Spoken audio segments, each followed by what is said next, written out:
This week, I have a move out clean and my regular customer and a doctor's office. Okay. So are you So, doing a commercial then as well as residential? um, I am willing to explore those options, but I'm just doing whatever comes right now. Gotcha. And how are you marketing? Just Facebook and word of mouth right now. I did do a Facebook ad last week. It didn't do very well. And was it Um, was it a paid ad or was it something like you put in a group of some sort, no, it was a paid ad. a paid ad? Mhm. Facebook ads were really great there for a minute, and they changed the algorithm when Apple pulled their ads from smartphones. And Okay. so the Facebook ads for us, I know, really tanked. We pulled all of our Facebook ads. We're like, wait a second, this is just not profitable anymore. And Okay. it was really effective there for a minute. It was a really good opportunity, but I think there are better opportunities now elsewhere. Have you tried any Google ads? I just set up my Google business account and got the website today, and all of that. So I'm waiting to verify it, and then I might use that as an option. Have when you say waiting to verify it, waiting it to send in the verification or waiting for them to verify and get back with you? So I guess they have to mail me something and Yes. a code or something, and I have to put it in. Yes. So I'm just Uh, waiting on.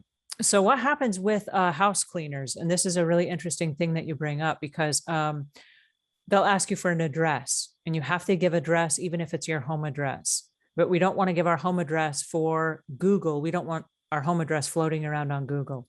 So what Mhm. happens is once you get that comes back from Google and you verify that, then you go in on Google and you just switch it to the service area that you serve. So like if I'm in Okay. Charlotte, North Carolina, for example, then I just want to say Charlotte, North Carolina, or the zip code that I'm in. I don't want to like give them my home address because you don't want that all over Google, especially if you have crazy angry customers that come after you.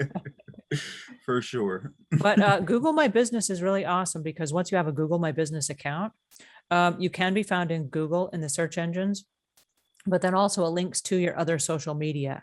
And so you want to start building a platform where you link your Facebook business page and you start linking your um, any of your other media, your house cleaning 360, or if you're on Angie's List or whatever the other platforms that you're on, you want to link all of those to your Google business because Google is the authority in the space. And so one of the cool things is you start collecting ratings and reviews, and then those all link back to Google, and Google is like, we verified Jim. We know he's for real. We know he has a business. And then it just starts building your online, I don't know, reputation, if you will. Okay. So, Awesome. Thank you for the advice. I have been so lost with that, well, but I'm trying different keep me avenues. posted when it comes to advertising because are you working solo or do you have a team? You have a team right now, right? No, I'm working solo. Solo. My business just started 3 weeks ago. So I know you're really new, yeah, and so I'm super excited for your progress. So yay. thank you. The thing about startup, and this is something we have to consider, if you work one or two jobs a day, you have the ability to clean what 5 or 10 houses in the course of a week, which is it. I mean, that's it. There's no more time. And so to pick up 5 or 10 houses is super easy compared to going out and trying to, find the work for 30 people all of a sudden. So if you're starting out and you're just solo, have you run flyers and have you run them in your own neighborhood? I And have not run flyers yet. No. the reason I say that is because when you run flyers, if you run, let's say 500 flyers, there are one or two people that are going to call you and say, hey, come clean. The cool part of that is once you start building in your own neighborhood, you then build all the work that you need in your own neighborhood. So for example, when I rebuilt my business, I've rebuilt my business 5 times and I Mhm. moved over the last 20 years in different places. And so I had to start over completely from scratch. So moving into a new area, what I did is I would run a one-time flyer. And my flyer says, this is, I work by referral only. This is a one-time flyer. So if today is not the day that you need a cleaner, save this flyer because you won't be getting another one. And it's that scarcity mentality. And people are like, oh, I better hang on to this. And they do. And then I got calls like 2, 3 years later. Hey, I hung on to your flyer. And I'm like, you did? Wow. Whoa. And so The cool part is when you get a couple people that say come on over or come on over and do a walkthrough, then what I do is I run a flyer on one side of their house, on the other side of their house, and across the street. And so Okay. then if I get a job and my car was parked there at the house for a couple of hours because I was cleaning the house, then I do two sides on each side of that house and two sides across the street. It's about 8 houses. And every time I come, I run a flyer. And that's cool because they looked out their window and they saw the car. Oh, that's the cleaning car. That's Jim. I saw his cleaning car. I saw him get out with a cleaning caddy. Oh, and we got a flyer as well. All right. Well, they saw your car. So now they're going to call that neighbor and they're going to say, hey, we saw that Jim came to your house and he did the cleaning. Tell us, how did he do? Now, the customer whose house you just cleaned is selling you. You're not selling yourself. They got a flyer, they've got your contact information. They know what you do, but they And I just have the checklist. talk to your customer. Well, yes, if your checklist is your flyer, then yes, they have a checklist. But I want to warn you right now on flyers. I want to warn you something because you are new. One of the things that's really important, especially if you're charging by the hour. If you're charging by the hour, you need to have a checklist that says we do these things within the hour and only these things. Anything else outside of that is going to be a special project, or that's going to be something that's considered deep cleaning, or it's not part of this package.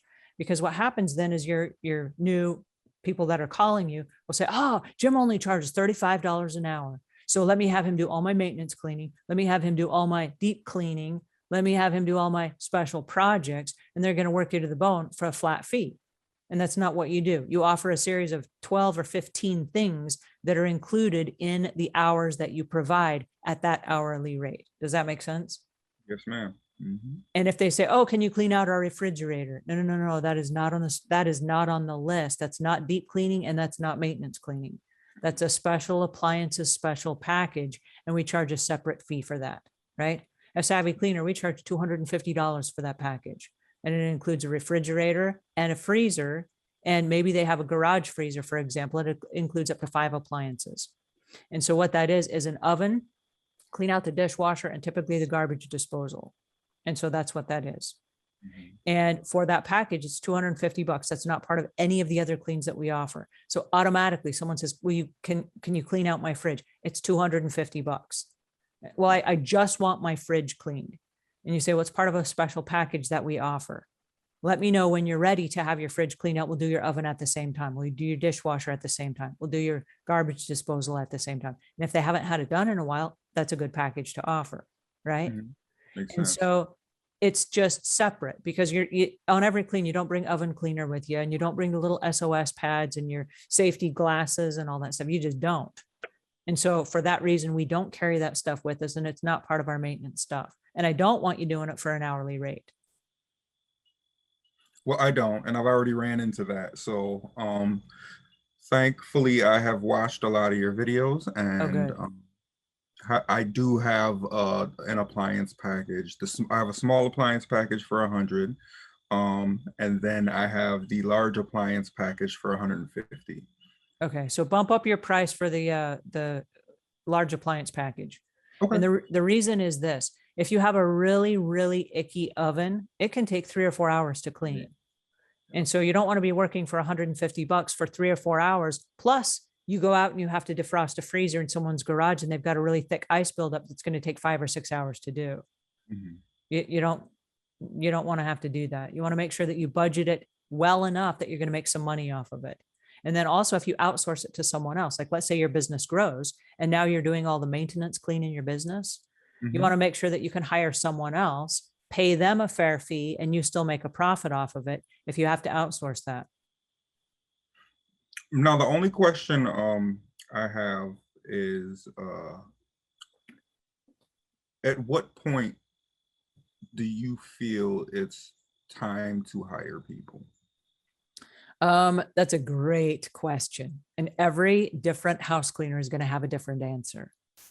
And so my answer is the next natural step. That's how I do it in my business. So the next natural step is I've been thinking about it. I'm thinking about hiring somebody. What does that look like in my business? What would I have them do? And I start making a list of all of the different tasks I would have them do. and about how long will it take them to do those tasks, and about how much money am I going to be willing or able to pay this person for this series of tasks. And so I start mapping it out in my mind. And then I start thinking, well, what happens if I hire somebody? Do I need somebody that is local? Is this something that I could outsource to somebody that lives in, I don't know, 2 states away, or someone that lives overseas? Is this a task that has to be done by somebody that lives nearby? If it's a house cleaning, the answer is yes. And I want it to be somebody that lives in my neighborhood. I don't want somebody that has to drive 45 minutes just to get to the job, because then what happens if they get stuck in traffic, they run behind a school bus, they get stuck behind a train, something malfunctions, they've got a flat tire, a blowout, an accident on the way, whatever. There are so many more things that can malfunction that if I'm working in my neighborhood and they live in my neighborhood or they live nearby, they can come right over, and it eliminates a lot of the excuses that we get from house cleaners.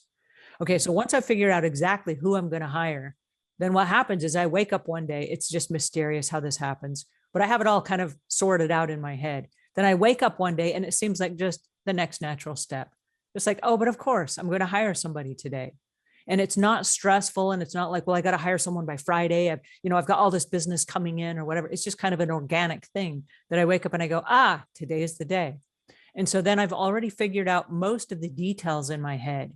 And then I can sit down, and if you have a well-designed ad, you can run an ad. And I usually run my ads for people that I hire on Nextdoor.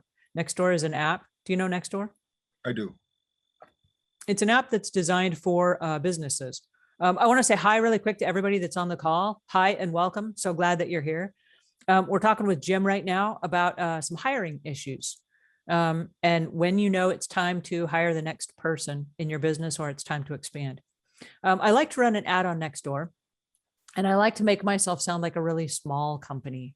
I don't want to over brag, and I don't want to over promise, and I want to set realistic expectations. Hey, I'm a small startup cleaning company in the area. Would you like to help me grow my business? What that sounds like is, oh, hey, there's another person that's just starting up the business. This is a chance that I could go get a job and I can kind of learn the ropes together.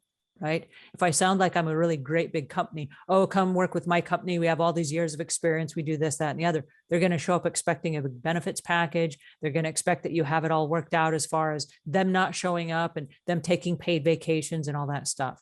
As a startup business, most of us are not in a position to offer that right up front. And so for the startup, I want to say I'm a very small company, just getting started. And even when I sell my services to clients, I want to paint the picture that, hey, I'm just a small startup company and I would love the experience of cleaning your home.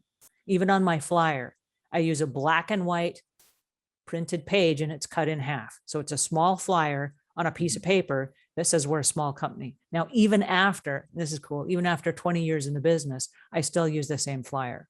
Because if I have a really printed four color, high glossy, really nice brochure, that sends the illusion of I'm a really expensive company. Well, with really expensive companies, we think you've got 5, 10, or 15 people that you can send in the event that I change my mind, or I want to just randomly, pick a different day, or I want to add services on, or whatever. You send a completely different message. If your message says I'm a small startup company, then they're like, oh, I want to give this person a chance. Well, you're giving a person a chance, which means if you cancel on that person, you just ruined their income. It means if you cancel at the last minute, they don't have another replacement that they can just randomly send over when you change your mind and you want them to come back, right? So the rules of engagement are a little bit different, and you want to paint the most honest picture up front. So what happens then is they know I'm dealing with a small startup company and they're using this money to pay for braces for their kids, or they're using this money to pay the mortgage on their home, or this is their grocery budget. And I love to plant in people's minds what the money is for. So I always tell somebody, oh my goodness, thank you so much for the business. You're my car payment. And right now I'm driving this old raggedy beat up car. And my goal is by the end of the year, I'm going to take the money that I earned from your house and I'm going to buy myself a car that represents my business. People are like, oh, that's such a great idea. Okay. Now I shared a little piece of the story with them. I didn't go into any detail. I didn't, give them all this negativity and all this, stuff. I didn't bring them down with all my own personal issues. I just made a comment like, hey, this is what I'm going to use the money for. Thank you so much. I feel blessed. Okay. Then what happens? They don't want to cancel on you. Oh, wait a second. Jim's going to buy a new car. He's upgrading his business. I get to help him through that journey. right? They won't cancel on you. They want you to have the new car. They want you to up level your business. They feel like they've invested now in you, right? So even when I wore braces, I could totally afford the braces myself. I'd been in business for 25 years. I still did this. Go to my customers and I said, oh my gosh, thank you so much for the business. You guys are paying for my braces. I've decided as an adult, I'm going to get my teeth fixed. And they're like, oh, that is so nice. They're like, we paid for braces for our kids. And I'm like, and now you get to pay for braces for me. Thank you so much. But then every time I came, then they can't cancel on me. They're paying for my braces, right? And so customers like being part of your life to a degree, And I have to put a cap on this by saying you don't want to overshare and you don't want to, eke your problems and all that stuff on them. We still have to keep the 60-second rule where when we get to the house, it's like, hey, how you doing? And it's brief conversations. But if you just share with them, and I like to give everybody one reason why you've hired me and why this means something to me. I'm going to do my best for you because I got to pay for my braces, right? And now they want to help you with that. And so it's kind of a way for them to help you in your business. But then when they turn around and tell their friends, what are they going to say? I'm helping Jim buy a new car. Yeah, with my service. And I know that he's upgrading his business. You should hire him as well. And because they feel like there's a sense of purpose in hiring you, as opposed to, some big company that had a fancy brochure. What happens now is they inspire their friends to get on the bandwagon and to help you out as well, right? Everybody wants to help other people, but it has to come from a place of positivity. It has to be like, I'm the startup business. I'm the little engine that could. I can do this. I'm super excited. I just started my new business in this neighborhood, and I'm looking for all the neighbors that that are either have a house cleaner already or are in transition of house cleaners. So if you come across anyone, please give them my name and number and let me have the chance of just at least saying hi. And so with your worksheet, that gives them an opportunity to just pass that on to the neighbors. And I always include that in my walkthrough.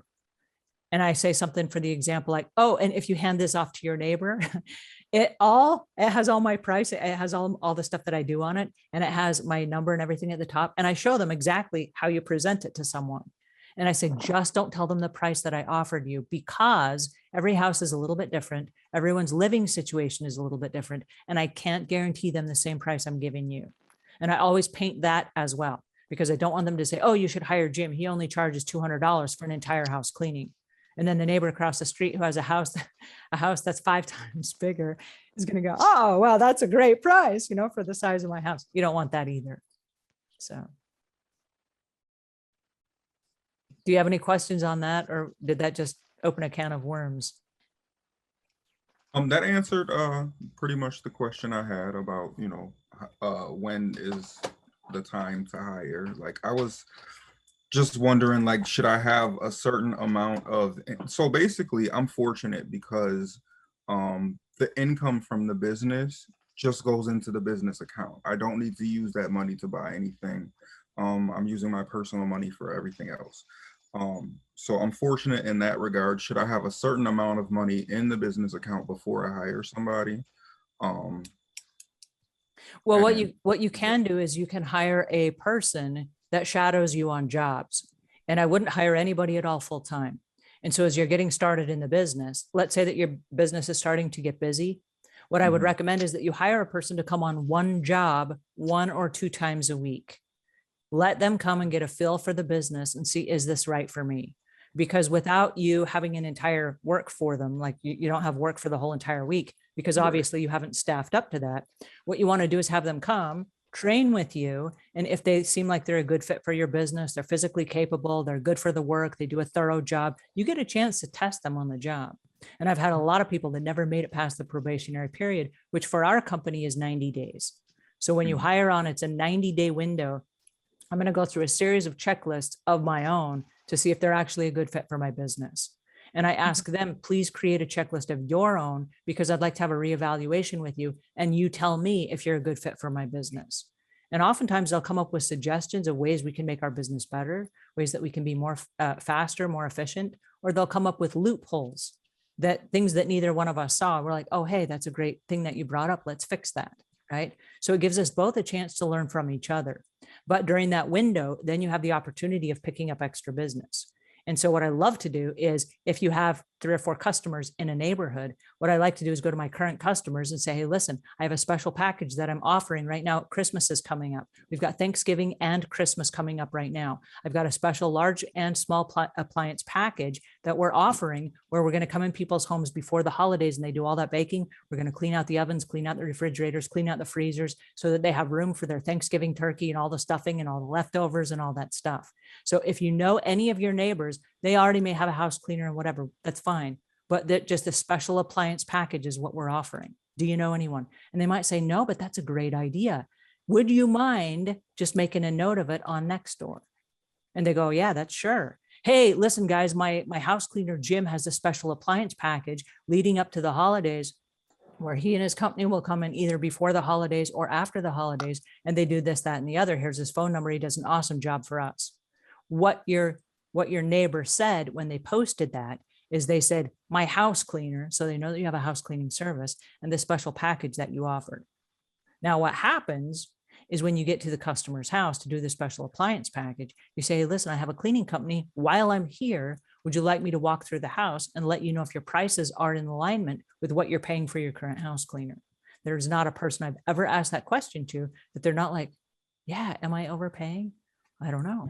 Let's walk through the house and see. And then you walk through the house and you do your presentation. You break apart the maintenance, the deep cleaning, the special package, and all of a sudden they're going to realize, well, my house cleaner never broke it apart. So I don't know what I'm paying for. I don't know what I'm getting for the money. And you have a checklist. So now I know what you do. I have no idea what they do. They just come and they do some stuff and then they leave. Whoa. Well, this is the price that I can offer you for the services we provide. Now it's just really different from what they had. And they might send you on your way. Thank you very much. Here's your $250 or whatever for the large appliances.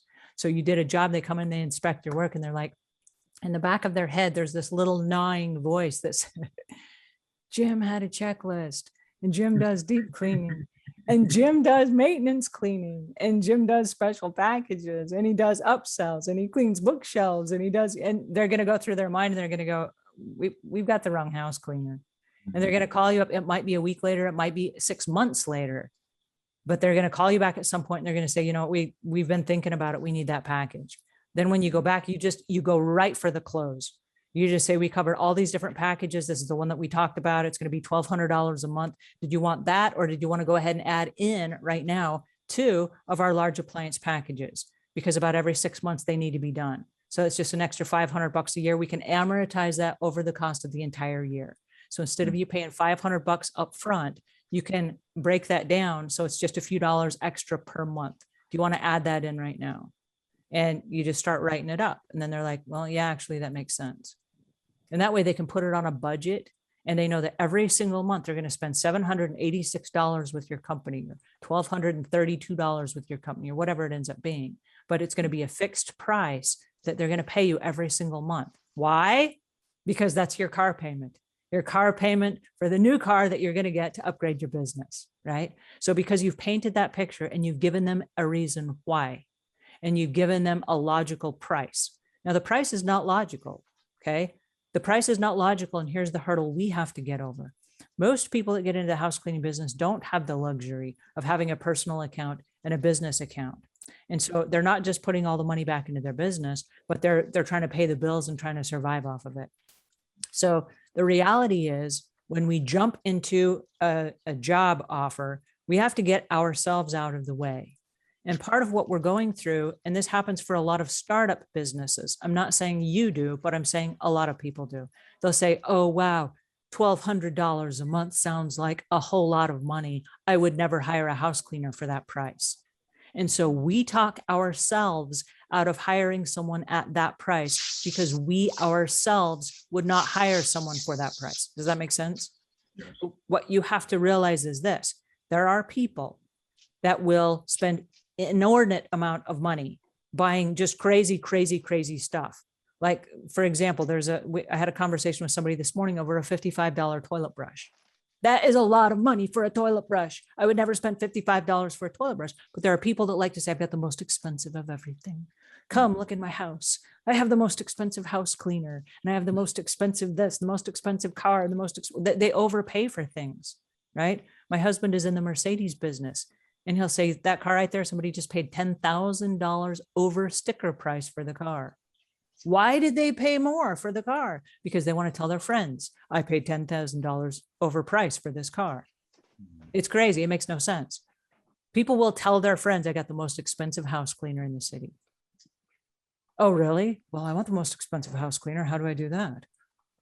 Well, he has a very limited, clientele. Well, I want to be on the limited clientele. How do I do that? And so what you do then is you sell your service as a premier service, but you sell it as, it is limited. Okay. I'm not lying when I say I have a limited exclusive service. I don't know about you guys, but I have 168 hours in my week. That's it. I don't get any more. I can't dial it in and go, hey, can I have a few extra hours this week? Nobody's going to give that to me. All I have is 168 hours. And out of that, I have to have my life. We sleep for a third of that if we sleep 8 hours a night. And then I have to figure out my family life and my business life and my social life and all my other stuff in the remaining time. If I have a 40-hour week, that's limited, right? That's a really limited amount of time. And how many people can I break that up among? And then you have to hire people, right?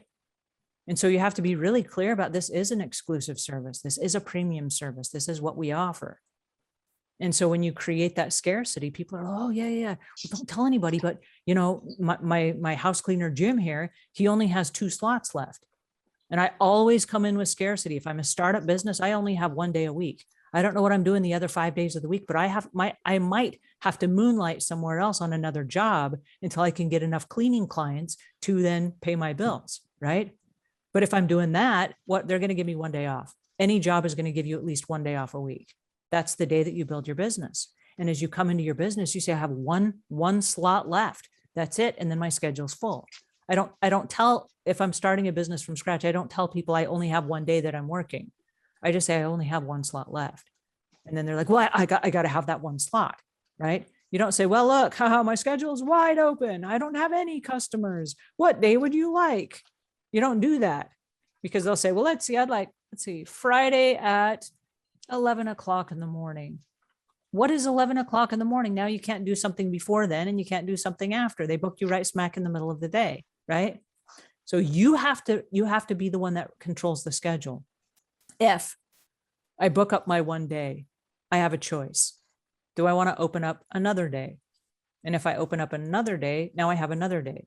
And so to the next customer, I only have 1 slot open, and I'm only going to work half a day, because if I close that 1 slot out, and it can be the morning half or the evening half, I have to decide which one I'm going to sell. The other one's going to be used to building my business and setting up my systems in place. Once my systems are set in place, I have a choice. Oh, I have systems now. I can hire someone, even if they only come work for me part-time, even if they only work for me a couple days a week. And I never hire anyone full-time. In the house cleaning business, here's the reason why. If you start out in the house cleaning business, it's very hard to go from zero, like I didn't clean houses at all for a while, to now I'm cleaning 40 hours a week. That's a lot of physical labor. It's like hiring somebody to go out and go running for 8 hours a day, right? Most people are not physically up to that yet. And so you have to build up their stamina, and you have to build up their strength, and you have to build up their mental capacity to go, oh, I'm going to be cleaning 12 toilets today. For many people, starting out from scratch and going in cleaning 12 toilets is like, oh my goodness, I'm so overwhelmed. I cleaned 12 toilets today. We're like, yeah, and you could do it again tomorrow. It's overwhelming. But if you build up to it, then it becomes like, oh, of course, that's what we do, right? So by hiring people part-time, what you can do is you can book your morning slots, where now I take on 1 extra customer. That person can shadow me until I'm confident enough in having them go out and do that house on their own, right? And then you can go ahead and you can book a second customer or what have you. And if you do the 2 doors on each side of the customer and the 2 doors across the street, that gives you the latitude of constantly being in front of the people that you work with. I can't tell you how many neighborhoods we've gone into where we pull up our car and we park it and we go clean this house and then we go clean the house next door and then we go across the street.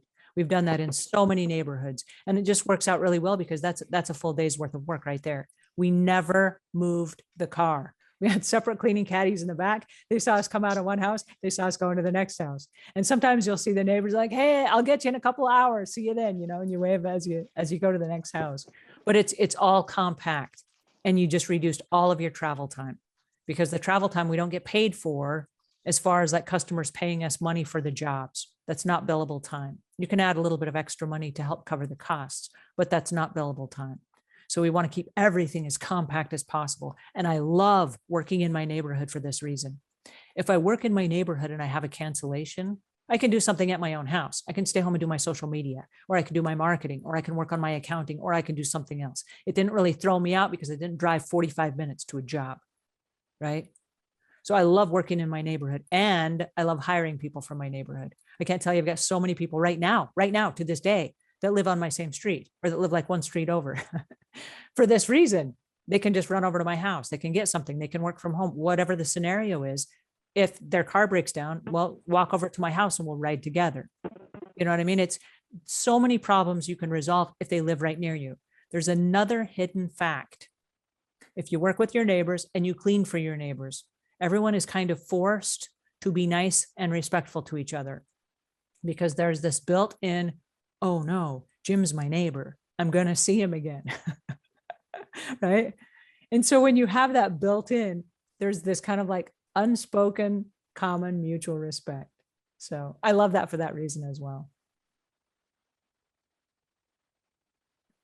All right. Do we have any other questions or anything anyone else would like to add on those topics that we just covered?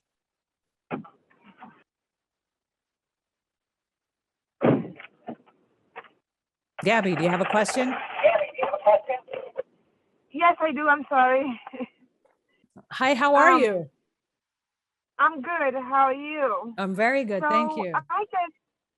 I just signed up 3 weeks ago. I have not completed all the modules. But I was hoping if you could help me if there's a website or because I'm trying to go to vista.com or if there's a sample I can get for getting the flyers so I can send out, or if you have any leads that I can use in getting new customers. Yeah, so for the flyer, we do have a flyer that you can use, and the flyer is set up this way. The flyer has a lot of extra things on it. And the reason it's extra things is because I don't know what your skills are yet. And so when you start out, and our flyers start out at $25 an hour, but I need you to stop right there. Prices have gone up since COVID. The personal protective equipment is more, the cleaning supplies are more. The base rate now is $35 an hour. That is the lowest amount I want you to charge anywhere in the country. Please do not charge anything less anywhere at any time less than $35 an hour. Okay. That's like the starting base pay. You can charge more if you want, but please don't charge less. All right. So that said, one of the things on the flyers is we do a series of things within this range at the $35 an hour rate. And so people will look at that and say, well, I already have a house cleaner, but my house cleaner doesn't do this, right? So they'll pick one or two things. They might bring you into their house and say, hey, I didn't know this, but if you do this particular type of project, we would like that to be done. I know lots of cleaning businesses that will come in from a back door because they know that everybody in their neighborhood already has a cleaning service. Like there was one girl, for example, that said, I only clean garages. And so she also does a house cleaning business, but that's her specialty. And people say, well, I have a cleaning service, but they don't clean garages. And my garage needs to be clean. Can you come help me with my garage? And you say, yes. And if Saturday, for example, is the day that you have open on your schedule, that's the day that you bill, or the Tuesday or whatever it is. And you bring everything out of the garage and you clean everything and you wipe down the equipment and you put it all back. While you're doing that, you put out a little yard sign that says, not a yard sale. This garage is being cleaned by XYZ Cleaning Company. And so what you're doing is you're letting them know this stuff is not for sale. Don't come here and try to buy it. But then they go, a cleaning company that cleans out garages? Wow. Well, I need my garage cleaned. So all of a sudden you might charge $35 an hour. You might be getting started in the cleaning business. You might be looking for cleaning clients, but you came in through the garage door, if that makes sense. a whole bunch Right. of neighbors are going to go, well, wait a second, while you're in the neighborhood, there will be people literally that drive, they'll stop by, they'll stop their car and they'll say, hey, do you have any openings? Can you come clean mine? And then you say, I do have an opening. I only have next Wednesday. I can come clean your garage next Wednesday. But what's really weird is this, and this is so cool, but you will see the sign in front of somebody's house. The next day it will be in front of somebody else's house. 2 days later, it will be in front of somebody else's house. A week later, it's over here at this person's house. And because it goes around the neighborhood, it's like what do you call the game where everybody's doing it and then you feel like you're missing out and you're like, oh my goodness, why all my neighbors are having their garages cleaned and I didn't. Like, what's wrong with me? I got to be like my neighbors. I need the sign in front of my yard. I need all my stuff scooched out onto my driveway while they clean everything. So there's like this peer pressure of everybody jumping on the bandwagon. And then, like what I was saying with Jim, you want to also do the same thing, like, hey, I also have a cleaning company. While I'm here, do you want me to do a walkthrough of your house and just see if the pricing you have is fair pricing? Now you just cleaned out their entire garage. They know, like, and trust you anyway. You've already been at their house. You've already met the family. You met the pets. You already have an in with the family, right? If you do a good job in the garage, it's kind of a shoe-in if they're dissatisfied with the current service that they have. And I always assume that they just love their cleaning service. And people are like, no, I don't. I just still have them because they haven't stolen anything from me yet. So there are a lot of people that are willing to change if you give them a good reason to change. So as far as flyers go, yes, please run flyers. And my suggestion would be, please run flyers first before you start running ads anywhere else, because I want you to have business in the area that you live in. I don't want you commuting. And if you go through course number 6, I believe, it's how to choose a territory. There's a serious reason why I don't want you to commute. And what it comes down to is if you commute 30 minutes to a job, that's 30 minutes you're commuting back from the job. So that is 1 hour you did not get paid for. Okay. If you go to one job that's 30 minutes away 1 time a week, that's going to be the equivalent of, in 1 year, that's 52 hours worth of work that you did not get paid for if you only do that once a week. That's an entire work week that got sucked out of your calendar that you did not get paid for. Okay. So I want you to be very clear about, do not commute. Just like paint it on your mirror, look at it every day, and just remind yourself, I got to work close by. There are 74.5 million homes in America.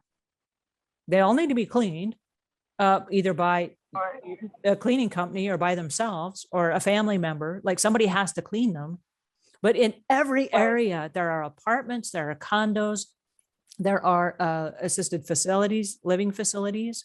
There are group homes, there are individual homes, there are duplexes, there are apartments. I mean, it's just lots of living space, and they all need to be cleaned. There's got to be 10 people that live near you that can hire you. Yes? No. And I can access that flyer on the website? So that should be in the downloads page. If not, I will make a note here and make sure that there is one. I know we've had several over the years, but I will make sure there is one if there's not. In the sidebar of any course, there's an orange download button. If you click on that, all of your downloads are inside that. It's going to have your worksheet. There's a post-COVID worksheet. There are COVID letters. There are letters to let your clients know that you're going on vacation. There are letters to let your clients know that, hey, there's pollen in the air. We need you to keep your windows closed at this time of year. There's a deep cleaning worksheet. There's a bunch of stuff there that if you haven't downloaded it, go download it and take a look at it. Okay, thank you. I appreciate that. You're welcome. Any other questions on that?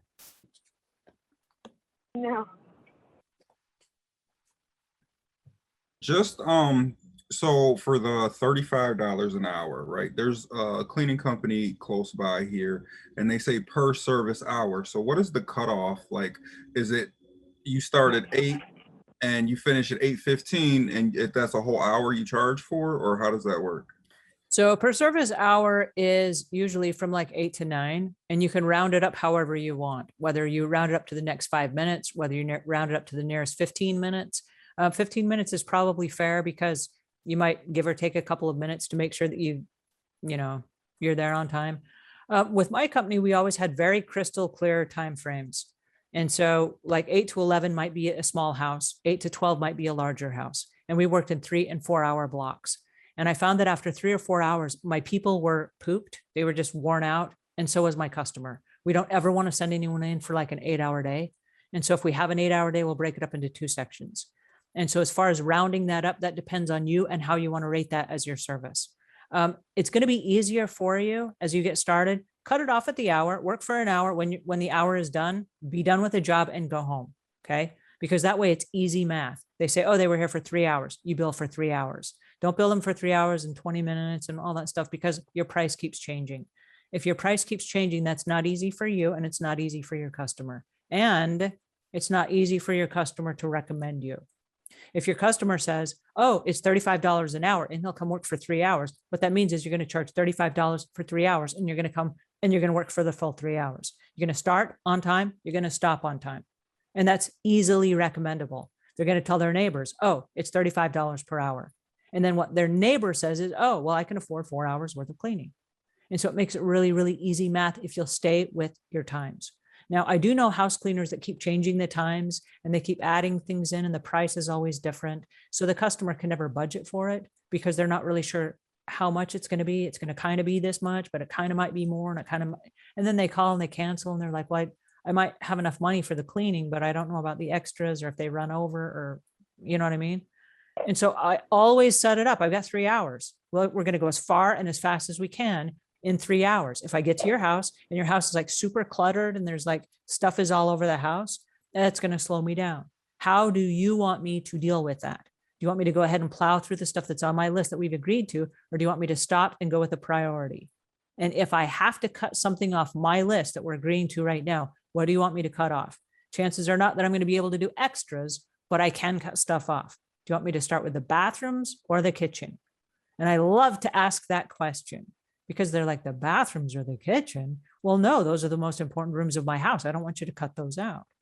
Well, if the house is super cluttered and something's got to give, is it going to be the bathrooms or is it going to be the kitchen? And what I'm saying is your house can't be cluttered when I show up. Oh, the house cleaner's coming. I'm going to have to go ahead and tidy up and pick up and whatever, because they're going to end up cutting off my kitchen or my bathrooms, right? That's what they're hiring you for. That's what they need you to do. But if they think, oh, he can just cut off that dining room that we never use, that's not helpful. And how long did that take you to clean anyway? If you need an extra half hour to clean something really mysterious in the house, it's going to be a bathroom or a kitchen that you cut off, right? And so when you set those expectations right up front, you get to the house and the houses are picked up. I've gone to houses and I've worked there for 8-9 years. And once out of 8 or 9 years, the house will be super cluttered. And I text the homeowner and I'm like, whoa, hey, what's happening? And they're like, whoa, I forgot that you were coming today. I'm so sorry. You know, please skip the bathrooms, skip the master bathroom or whatever. They know because you painted that picture in advance, right? They know what's coming. But it's not a decision they want to make, and they will always be tidy for you. And it just comes down to how do you set the expectations of your business? Because if you set all that stuff up front, there are no surprises. And we don't have customers that take advantage of us, and we don't have customers that don't pay, and we don't have customers that cancel. You know, we set it up in advance. Here's our expectation. Is that fair? Yeah, that's fair. Great. Since we're both ethical business people, it looks like we got a great deal here. So I'm super excited that we get to do business together. If for any reason during the course of our working time together, something goes astray, something falls off track, will you do me the courtesy of letting me know personally before you go to social media? My dedication to you and your family is paramount. I want to make sure that I'm taking care of you and your family. Will you please do me the courtesy of letting me know? And they say yes. Okay, great. We have an agreement. I'm here to serve. I've got a 100% satisfaction guarantee. If for any reason you're not happy, I want to make that right. And then what happens if something ever does go astray? They'll call you up and they'll say, hey, you know, Jim, do you remember that conversation we had where you said, before I go to social media, I should come to you first? Yeah. Something happened. And you're like, no, tell me. Well, let's get to the bottom of that. Let's fix that. Let's make that right. And because you are willing to work with them, they're willing to work with you too. They're not going to embarrass you on social media. They're not going to, you know, try to rake you over the coals. And so for that same respect, that's what you have because you established that from the very beginning, right? Anyway, I hope that answered your question. Okay, cool. Do we have any other questions? Either about that or something new? Mary, you've been awful quiet today. I see you there laughing and you're having a great old time. What's going on in your world? Okay, so can I come in here if that's okay? Well, sure. I do want to hear from Mary though. So Mary, we're going to bounce back to you. Okay. Okay. Go ahead, Gabby. I can wait. Nope. That's fine. Okay. Go ahead, Gabby. Okay. So me starting new, would you suggest that I just jump in with the checklist that you have, or just pick an area to start with? If you're brand new to the industry, I suggest starting with the checklist that I have. And it's not because I just want you to have my checklist and I'm a control freak. It's not like that. I've been doing this every day for almost 30 years. And 25 years of it, I ran my own business and I had techs all over the entire city and in California. So we were all over North and South Carolina and in California. For the last 5 years, I've been working full-time with other companies and I've been on site 2 or 3 days a week and my checklist works. Okay. When I share with you my checklist, it's very simple and I don't want you to screw around with it. I don't want you to add stuff. Okay. And I have a lot of people do this. Well, I'm going to offer a bunch of stuff because then those people will like me better. Please do not do that. Okay. Do not do that for this reason. If you add extra stuff to the checklist, you're setting yourself up for failure. What you're saying is I will do all of this stuff for one low introductory price. That's not sustainable. And if you are like superpower and you can just plow through their house and clean all this stuff, that's fine for you, but it's not scalable. So if you get ready to hire somebody, they're not going to be able to keep up. And so the other person's going to come in and they're going to be able to do this stuff that's on the basic checklist. But then they're going to go, well, but Gabby does all this other stuff. I only want Gabby. You do not want to paint yourself into a corner. Okay. So be very clear about this. I want to be right in the middle. I want to do a really great job. I want to please the customers and I want to do exactly what I promised. I don't want to do any more. And I don't want to do any less. And if I hire somebody, I want them to come in and do exactly what we promised the customer. I want them to do a fantastic job, show up, be on time, do everything exactly as they were trained to do. No more, no less. Okay. The reason for that is there will come a time. We work with humans. We are house cleaners. We are human. We are not robots. You're going to hire humans. They are not robots. They have families. They have elder parents. They have kids. They have emergencies. They have sick pets. They have a whole variety of reasons they're going to have to call out and cancel on you. And so if you run a really optimal business, you're going to end up having a lot of different people that come through your business. And they all need to know the process and they all need to be able to replicate what it is you promised to that customer, right? So you don't want to come in and do something really fancy and overpromise and then what? You call out sick and the next person that comes in can never live up to that expectation. Now, the erroneous thinking is this. Someone will say, well, I want to be the best house cleaner so that they can't ever fire me so that, I'm the only one they can hire. Okay. Do not do that. Do not do that for this reason. In the event that anything malfunctions and you can't live up to the extra high expectation that you yourself created, they are going to fire you because in the back of their mind, you've painted this illusion like, oh, all house cleaners do all this stuff. And they're going to go, yeah, but Gabby missed this and she missed this and she missed this. That they may never have even been on your checklist to begin with. You added them on as an extra so they would like you better. And now if you only do the base stuff, they're going to go, you're slipping. No, you're not slipping. It was never on the list to begin with. Right. So there's a simple checklist. Stick with this simple checklist. And if you go through someone's house and don't customize it, okay, don't customize it and go back to your home computer and rewrite it and say, well, this is going to be Peggy's room or whatever. No, it just says bedroom. You write Peggy's name in with an ink pen. And if there's no Peggy or whatever, and they're not using that room, you just cross it out. So that every time you get to the house and you leave a checklist, it's going to have a cross out on it on that same exact spot. That's what you do at this house. That's how you do it on this house. The next person that comes in, Jim's thinking about hiring somebody. When Jim hires somebody and they shadow him on a job, what happens is this. They're going to come in and you're going to go, oh, we don't clean this room at this house. And you cross it off. You just train the new person to cross that off every single time at the customer's house, right? That's how you do with this house. And the reason I want you to get in that habit of doing that is because at any time, something could malfunction in your business and you end up hiring an independent contractor. The worksheets that we in our company use, they're available on the internet. They're free. Anybody can use them. Okay. It's not proprietary to our business. So independent contractors will grab our worksheet and I can't dictate the job for them.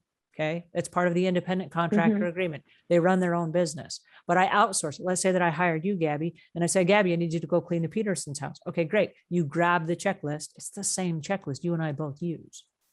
Now you take it into a customer's house and what do? Oh, there's no Peggy's room. You cross it out. Why? Because that's what we do. And because that's how everybody does it the same way. Now the customer's like, oh, well, Angela and her team are not here today, but they sent Gabby in. Well, Gabby used the same checklist and whatever. What they're looking for now is it's the same. They're not looking, well, she missed this and she missed that, whatever. No, she checked off everything on the list, just like Angela and her team did. She's guaranteeing everything on the checklist, just like Angela and her team did. What they're looking for now is similarities, not differences. With differences, you're going to get callbacks. You're going to get dissatisfied customers. You're going to get customers that argue with price. But if everything is consistent, you're going to go, oh, well, I guess it's the same. And then you lived up to the expectations that were easy to live up to. Does that make sense? Yes. Now, if you're one of these people, and I'm one of these people, but if you're one of these people that you like to do extras for people, put it together in a package and sell them the package. And if they want the extras, they will pay for it. And then you can say, I'm so glad that you paid for this extra package because this just bought Christmas for my kids. And they're going to go, whoa, well, I want to make sure she has Christmas for her kids. And then they'll make a note of it. I better hire her again back next year for the same special package because this is Christmas for her kids. And the next year and the next year and the next year and the next year, right? And people will hire you back again and again and again once you do a special package. And I love to tell them why this is the best time of the year to have this package. Example, we have a patio package where we go through your patio and we clean off all the bee pollen and all the stuff that's outside. And we fix your barbecue grill and we get it ready for Father's Day. And we attach Father's Day on there because what happens? Father's Day comes around every year. And every year there's going to be a cookout. And every year we're going to celebrate Dad. And guess what? We got to call Mary over and have her come over and do her patio package so that when we have the family over, we're not embarrassed because there won't be pollen all over our patio furniture. Barbecue grill will be spit shined. Everything will look amazing. And we're ready for our great big cookout. And in the back of their mind, that's what happens every Father's Day. So every Father's Day, even if you try to retire and get out of the business, I still have people that call me that say, hey, are you coming over for Thanksgiving to clean up after our Christmas Thanksgiving dinner? Whoa. Year after year after year, right? So you train people to have that same package. And I always tell them at the end of a special package, let's say that you did go over and you did the special Father's Day barbecue grill package. Hey, listen, this package books up real busy every year. Do you want the same spot next year, same time, same place? And they go, yeah, let's go ahead and put it on the calendar. You can always cancel later. But what happens then is you build that into your package. So at the end of the year, when you do your renewable contract, it's already on there. They already committed to it 6 months ago, right?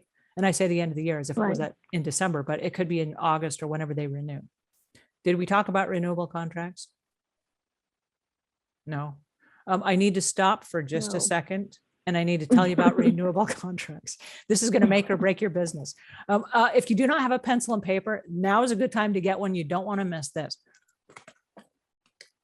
When we're doing a walkthrough with a customer, I always tell the person, the price that I'm giving you is good for 1 year. I can guarantee this price for 1 year if you accept it in the next 2 weeks. Okay. In the next 2 weeks, anything can happen. I can hire new people. I could be hit by a bus. Who knows what happens? I can only guarantee this price for 2 weeks and lock you in for this for 1 year. At the end of every year, we have a renewable contract, and I will do another walkthrough of your house with you.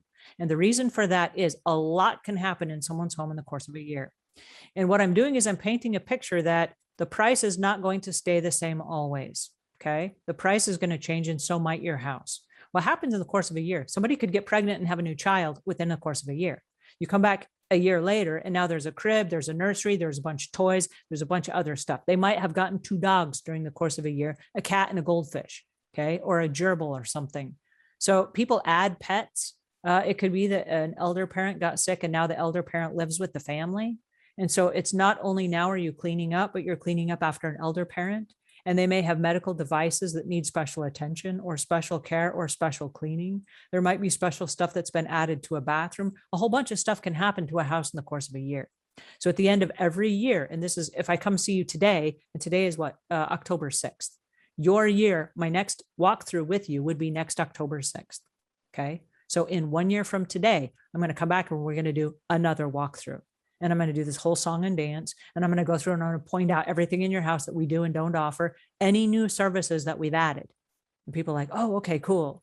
And I'm probably going to charge you a ginormous increase in your fees. And people laugh and they're like, really? And I go, nah, it won't really be all that expensive. But I just planted a seed. Okay. I just told them in 1 year, your price is going to go up. And now what I'm doing is at the end of the year, we're both going to have an evaluation, and you're going to tell me, am I still the right house cleaner for you? And I'm going to tell you, are you still the right home for me? And then they're like, oh, you can do that? Yeah, we can.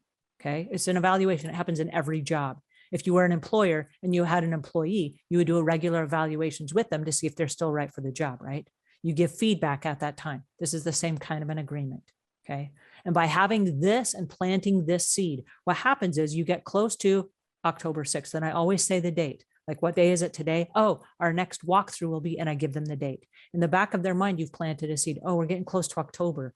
I'm really not happy with what's happening with the house cleaning service. And I know my price is going up. I would like to say something right now before the evaluation, because I don't want them to leave, but I do want this thing changed. Okay, great. Let's work that out. And if they come to you in May or June, you have a chance to correct that before October. Don't wait until October. Tell me as soon as you want to make a change, right? But what that does is that opens up the lines of communication. When you come back next October and you do another whole walkthrough and their price significantly goes up, you already told them it was going to go up significantly. So you did not lie, right? And I love to plant that seed, because what if it does go up significantly? What if they have a new kid, 4 dogs, a gerbil, and an elder parent living with them now? Their price is going to be really different than what they paid last year. But there are a lot of house cleaners that never have that second walkthrough. And what happens is they're 3, 4, 5, 8 years into a client, and they're like, man, I'm still charging the same rates. And they've added significantly onto their home, and they've got a whole bunch more stuff. No, that's not how that works. Any questions on that?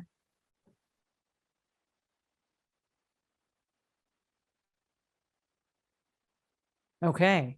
Gabby, did that answer your question? Yes, ma'am, it did. Okay, Thank great. you. You're welcome. All right, now we want to hear from Mary. Mary, you're still there. How are you doing? And you're on mute or something. I can't hear you.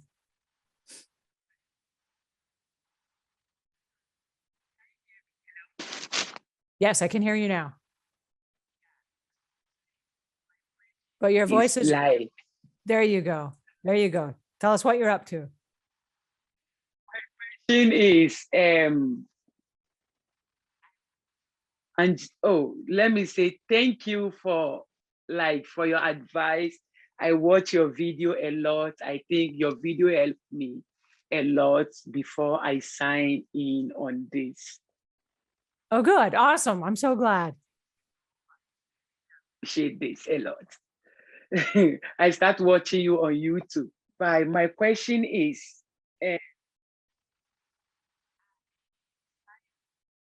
you got to come closer to the camera. I can't hear you.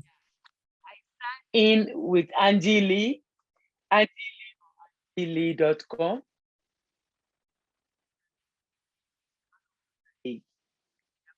Your voice is fading in and out.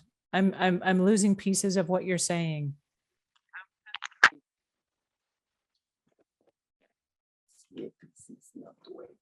And it sounded like a really great question. I don't Hello, want to can miss you it. hear me? Yes, I can hear you now. Oh, okay. So I sign in with Angie Lee. Like, I don't see nothing like any lead they give it to me, they expect me to pay them. Any lead they give it to me, like I pay $400. Before I sign in, I ask the guy, apart from this 300, 200 and something dollars, 80 I'm going to pay, is it any fee for me to pay you guys again? He said no. So later I end up like, I sign in, I end up seeing that they start charging me every lead, they send it to me. But I never have any job with them and go and do it. Like, how can I explain this? Any lead, they give it to me. When I get there, someone is there doing it. I complain to them, like I didn't see anything. So I end up seeing that they send me an email.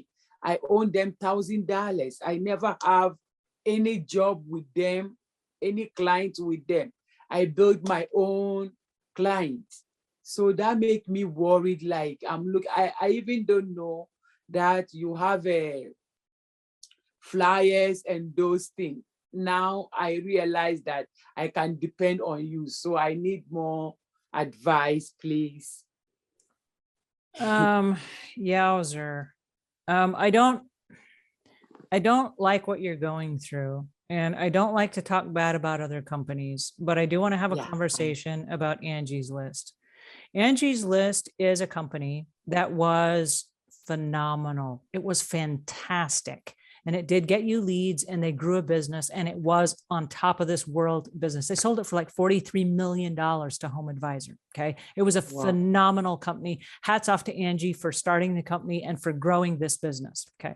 That said, Home Advisor has a black eye, and it's a business that it just makes me mad when I talk about it. It makes me really mad for a whole bunch of reasons. And I won't go into all the reasons, but I will share with you this. They bought Angie's List. They bought the business and they completely ran it into the ground. Okay. And there are so many problems with it that we've banned it from our Facebook group. You are not allowed to have this conversation in our Facebook group, or we will delete the conversation. Okay. Here's the reason why. Home Advisor, also Angie's List now, because they bought the business and they've merged. They do exactly to people what they did to you. They promise you unrealistic expectations. I'm going to get you all these leads for your cleaning business. It's only going to cost $300. Well, it's $300 to set up the business. So you set it up, and then they sign you up on a contract you cannot get out of. Okay. And then they say, oh, it's per lead. So we're going to charge you per lead for every lead you get. What does that mean? That means if somebody searches their website, that's a lead. Well, no, it's not a lead unless somebody says, can you come over to my house, right? It's not a qualified lead. Now, out of respect for Angie's List, because I kept hearing all these really weird, horrific stories, and we've never used them, as far as we've never advertised with them. I went to Angie's List and I said, I would like a house cleaner to come to my house to bid a job. I want them to come and give me a job estimate. Okay. I did this myself. What happened was this. Now, I'm an insider to the industry, and so I'm the one that's having the house cleaners come over. I also have an in with the house cleaners, so I get to hear the other side of the story. Hey, hi guys, how are you? I get to hear the other side of the story. Here's what happened in my personal situation.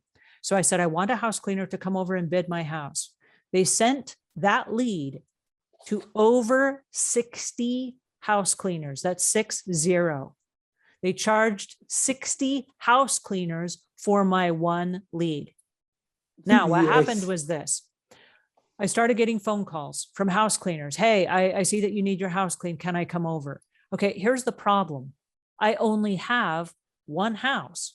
I do not have 60 houses. I do not have a job for all of them. It is impossible for 59 of those people to get that job.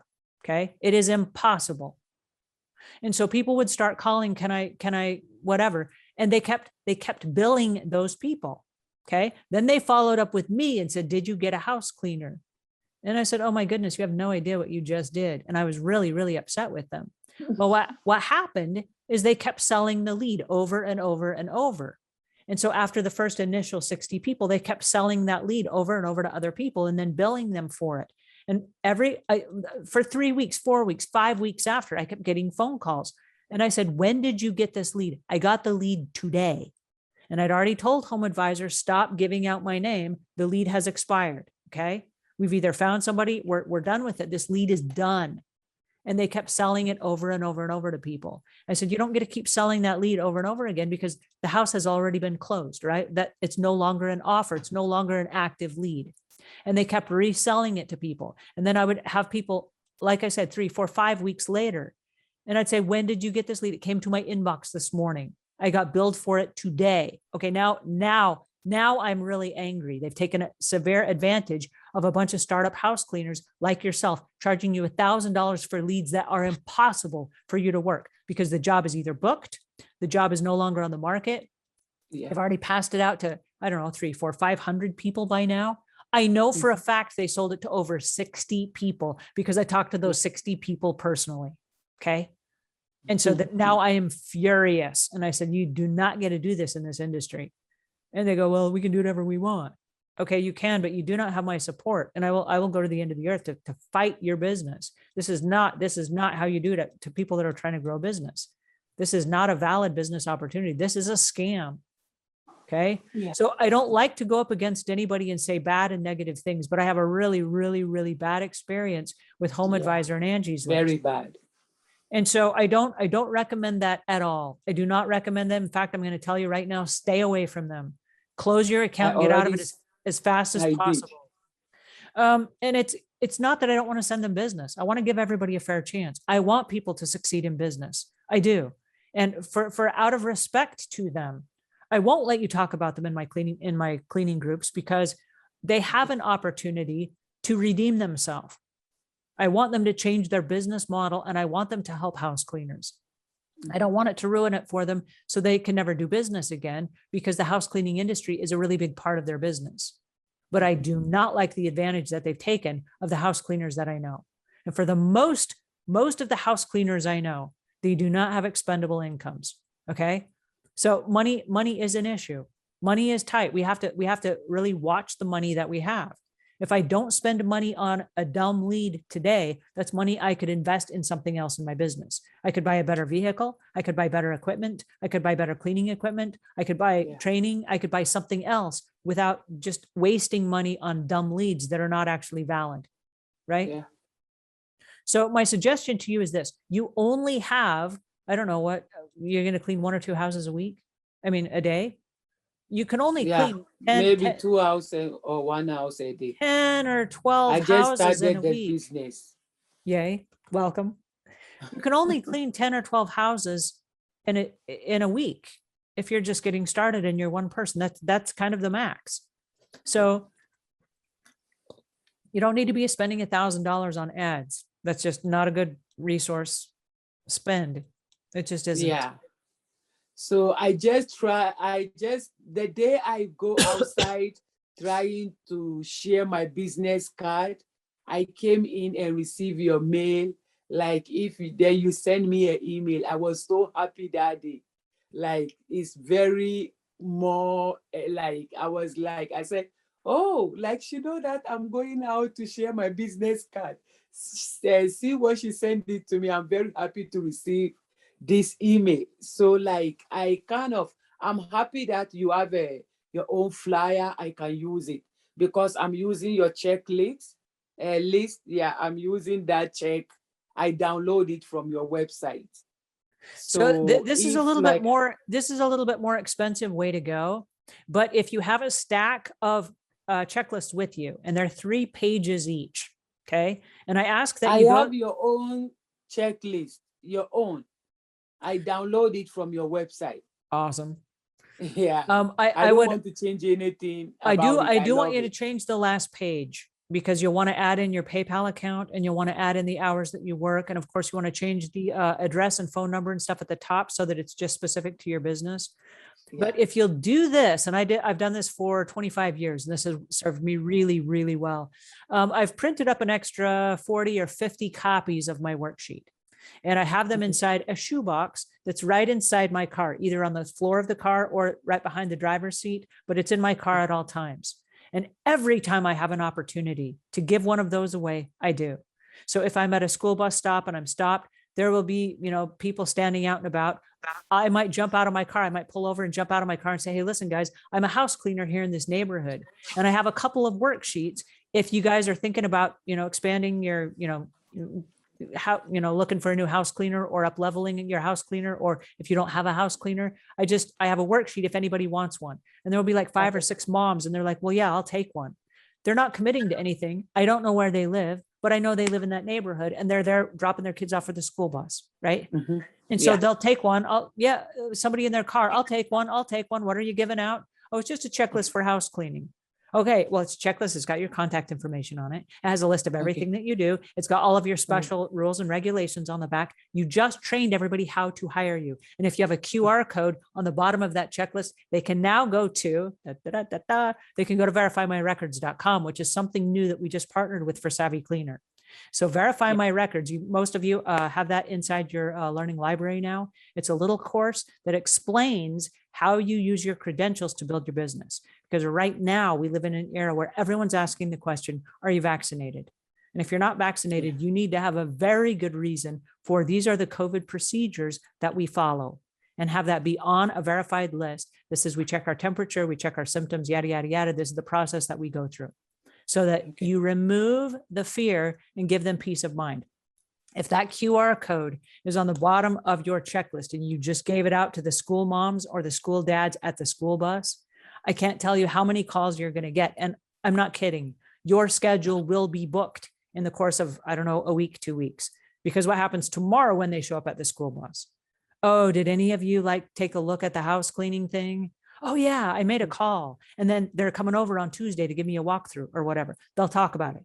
So the next day they're there. Did anyone call about the house cleaning thing? And they follow up with those conversations. I did. Mary came over to my house. She did a phenomenal job. They're going to go, I better give Mary a call. Well, they already have your phone number. They already have your name. They already have your checklist. There's no reason they can't call you, right? So within a matter of just a little tiny bit of push, you got your name out to a group of people that can hire you, and now they'll sell each other on the process. Mm-hmm. And so you don't need to be spending $1,000 for dumb leads. You just don't. And it makes me really, really mad that you fell into that trap and you got taken advantage of. I'm really sorry. I wish I could give you a refund. No, it's okay. I know that when you start business, you can lose, you can gain. So, but I don't like the fact that there are people who are trying to provide for their families, and they're willing to put their heart and soul into this. Like, hey, I'm willing to commit. I'm willing to make this happen for myself. And for them to take advantage of you like that, to me, that makes me really, really angry. So now you guys know one of my hot buttons, and I did not want that to happen, but now you do. Yeah, thank you so much. You're okay, welcome. one more thing, please. I want to ask you if I can download your own flyers to use it. I already make my own flyers. Like, I leave it in my car, like in my room. Like, I make my own flyers to share it to people, but because of Washington State, we have a lot of rainy season, like a lot of rain. So that makes me stuck. I can't go around to throw the flyers, because I watch you, how the guy was saying that he go around and throw his flyers. I learn from him and go and make the same thing, trying to throw it to the neighbors. So I just going to start now. If by next week, if the rain stop by, I would love to have your own flyers to use that one. I think that one will make sense than mine. Yeah, you're welcome to use my flyers, and either go on a day that it's not rainy, or I don't know if you have newspaper boxes where you live. I live in rural Charlotte, North Carolina. So everybody still has newspaper boxes from way back when they had newspapers, and everybody puts flyers in the newspapers. And we do live in one of those areas that says no soliciting. I've never seen a no soliciting police. I still get solicited to all the time. I live in one of those houses where everybody, gutter cleaning and roofers and cleaners and landscapers, they all leave their stuff in my box. And I go, yeah, okay, whatever. And many of them we've hired, so it works. Yeah. Okay, then. Thank you so much. I really appreciate for your good job. It really helped me a lot.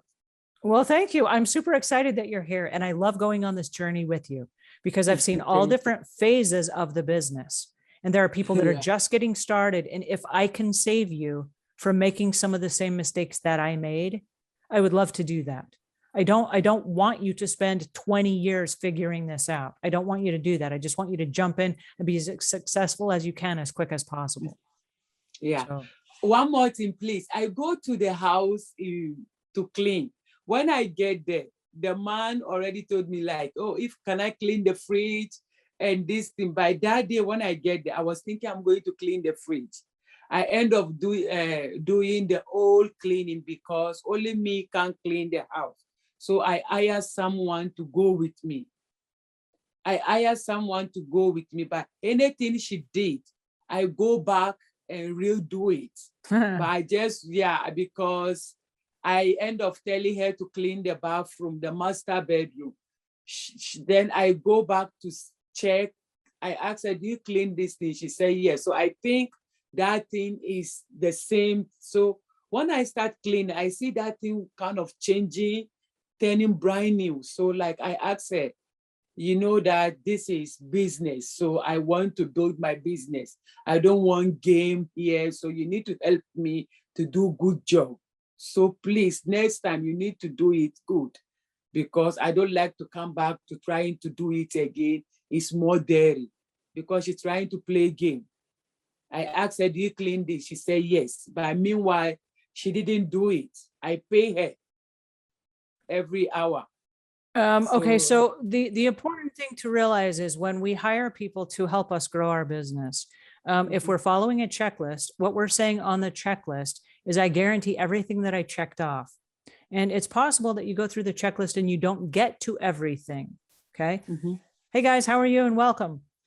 The object is you only want to check off the stuff that you are guaranteeing. Because if you checked it off, that means I myself will come back and I will clean it if whatever I checked off does not pass your inspection.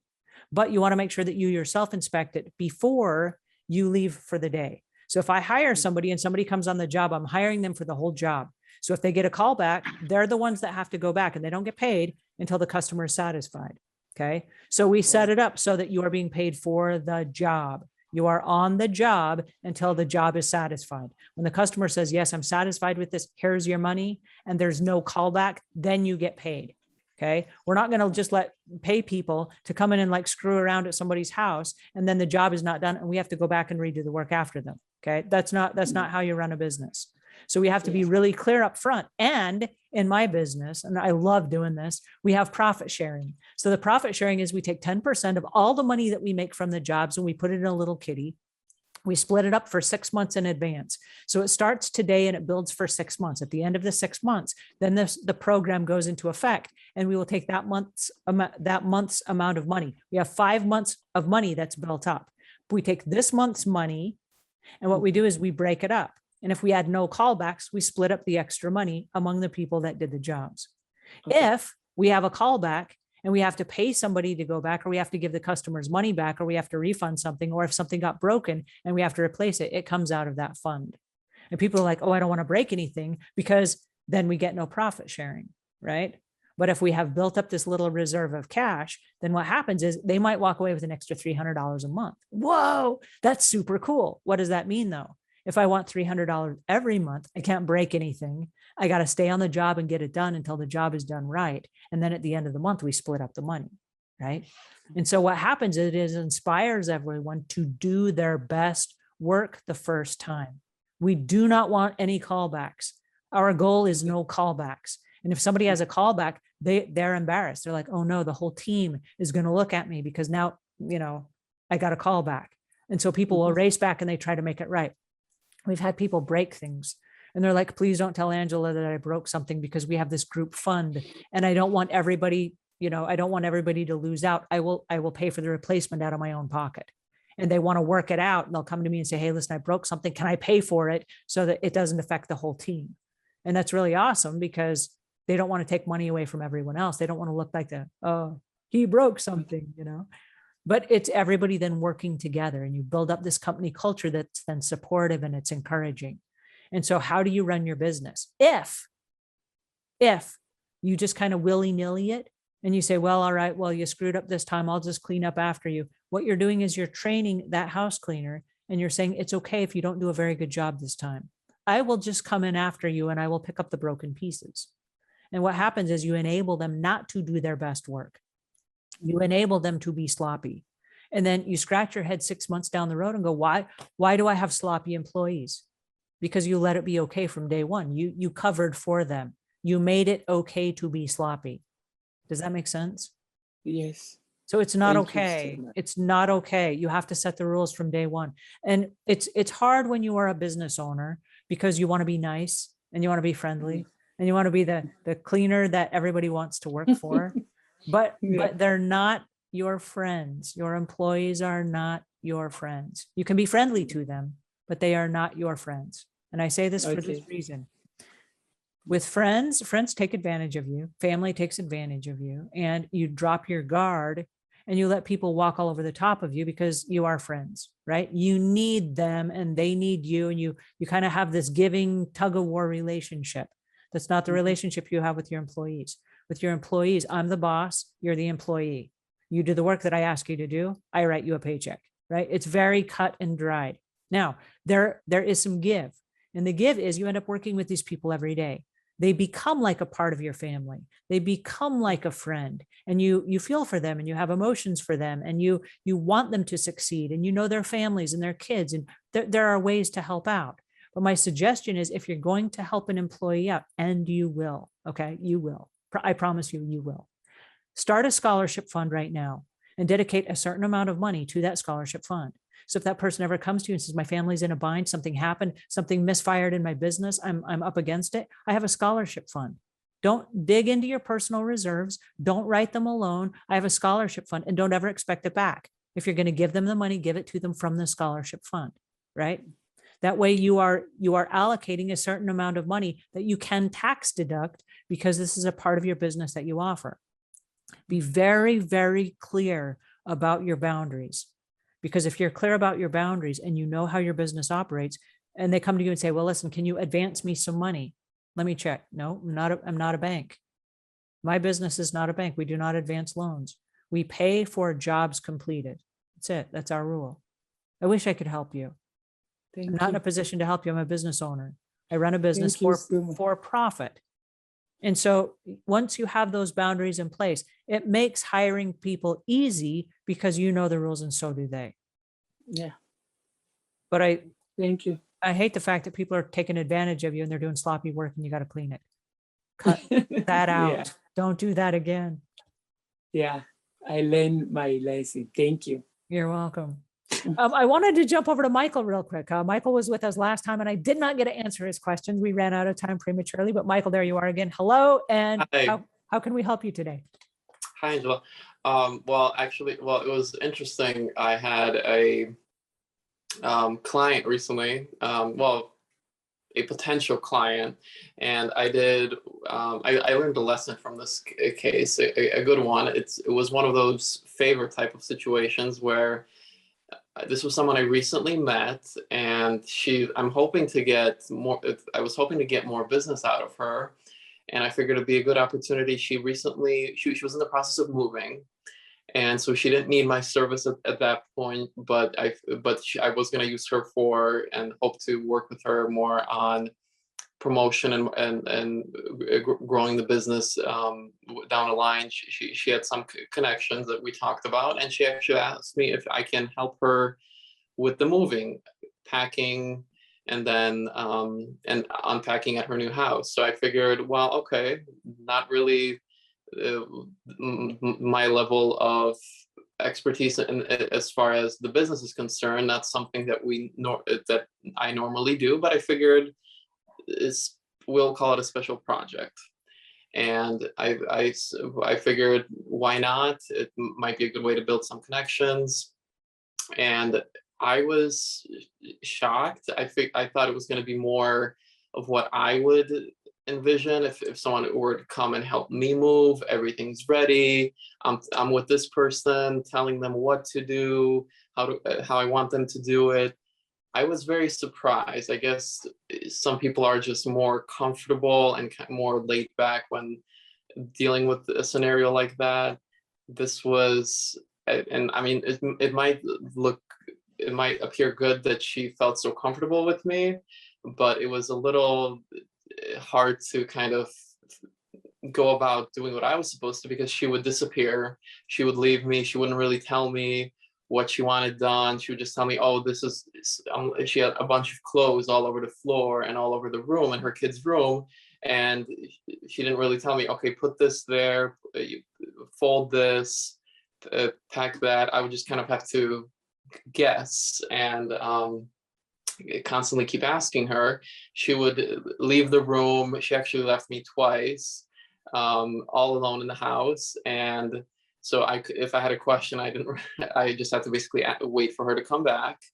And before she left the second time, she's like, oh, when you're done here, you can go upstairs and put away the pots and pans in the kitchen. And I'm like, okay, but which ones? How do you want nothing left? What are you going to be using? You're still here for another week. And this, like, I don't want it to be like, because I'm not a professional mover, I was worried that, okay, if something happens, I don't want it to be on me, because as far as moving someone and they're touching their personal items, I was worried about if anything goes wrong, if how that's going to work. This is someone I just met. I didn't really know her, and she's leaving me all alone in her house, telling me to put stuff away.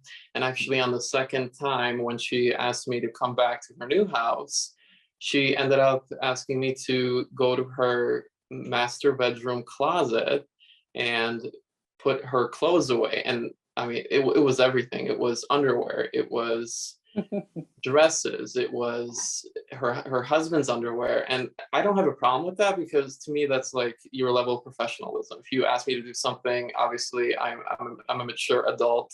I'm perfectly fine with, if you ask me to help out, this is the level of business. Sometimes people have these requests. But it was just a little bit difficult, because again, she wasn't with me. She wasn't really guiding me. She didn't give me any sort of, not even a list, but kind of a general idea of, okay, this goes here, this is how I want it. I was just kind of left off on my own, and just trying to, I was even asking her, like, okay, as far as your clothes, like, do you want this hung? Are your fancy sweaters and shirts, are these supposed to just be, do you want them just folded and put on the shelf? He's like, oh, it's okay, don't worry about it, I'll figure it out. So how did you bill for the project? So this is a mistake that I made.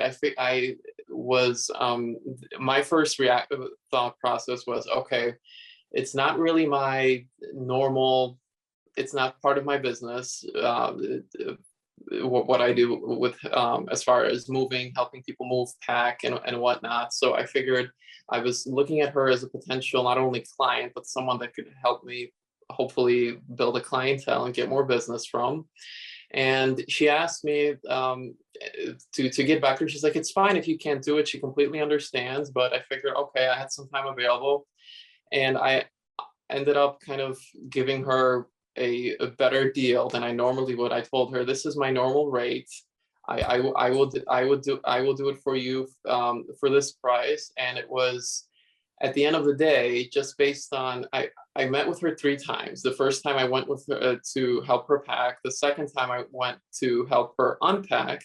And she ended up asking me the third time to come back. She had 4 boxes, literally 4 boxes she needed to be moved. And her husband asked to have his stuff put in the basement. I was moving ammunition. He's like, are you okay with this? I'm like, yeah, that's fine. I don't have a problem with that. Heavy ammunition, because he's a gun collector. And it was heavy. I ended up having to go there like 5 times up and down the stairs. And honestly, it was not I didn't really know what she was going to have me do. She didn't really clarify. I figured I was going to be there for at least a few hours. It ended up being an hour and 15 minutes. The drive itself was probably 25 minutes one way. So I was, but I looked at it as, okay, this is my fault. First of all, I should not have given her discounts. I should not have went anything below my normal rate, regardless of what she's asking me to do. And I should have clarified, and a friend told me you should have clarified with her in advance each time-wise, how long she was going to have you there for. And just to make sure it's worth it for you, because coming in for an hour and 15 minutes, and I mean, she tipped me, and I told her, she asked me like, how much do I owe you? Well, I'm like, well, I was thinking, well, you know how long I was here. It was an hour and 15 minutes, and she ended up giving me a little bit extra. She's like, well, just to make it worth it for you, I'll pay you for the 2 hours. But I realized at that point that this is like something I should have caught right off the beginning. You don't do discounts. You check and make sure you have a set schedule, because luckily that day I did have the time and the means to kind of be flexible. But in a given situation on a given day, you can't just go off and have people think that you're there for whatever amount of time they need you. You need a set routine, a set schedule for yourself and for your business. I'm really glad you brought that up. And I want to suggest something. I want to add on to what you just said. Whenever there's a job, there needs to be a start and a stop time. And if you ever host a party, there needs to be a start and a stop time. The party is from 6:30 to 8:30, which means at 8:30, pack up your stuff and leave. The party's over. It's the same with the job. If I don't have a closeout time, the customer's wondering, well, like, when is Michael going to leave? Because like, I've got to run to the store and I've got to pick up some errands and stuff. I've got some errands I've got to run, but is he going to be here for 3 hours? Is he going to be here for 5 hours? Like, when is that? But if they know that, oh, I'm only here for 4 hours, and then it's a hard stop, they're going to go, oh, well, I can wait for another 20 minutes because he's only going to be here for 20 more minutes and then he leaves, right? Then they're not leaving while you're there and leaving you without, conversation or whatever it is that you need if you have questions. Okay, so there needs to be a hard stop. Now, it needs to be clarified up front. Will you be there while I'm there? This is a moving project. I need your guidance on this particular project. Will you be there? If you leave, the job stops and I also leave. Okay, just so that there's a heads up, so there are no surprises. There needs to be crystal clear boundaries on something like this. So if they say, can you do the moving? Yes, I do. We have a special moving package. What does that look like? And then you race home and you put together all of your questions. Will all of the stuff be packed up when I get there? Am I just moving boxes? Am I going to be cleaning stuff after the stuff is moved?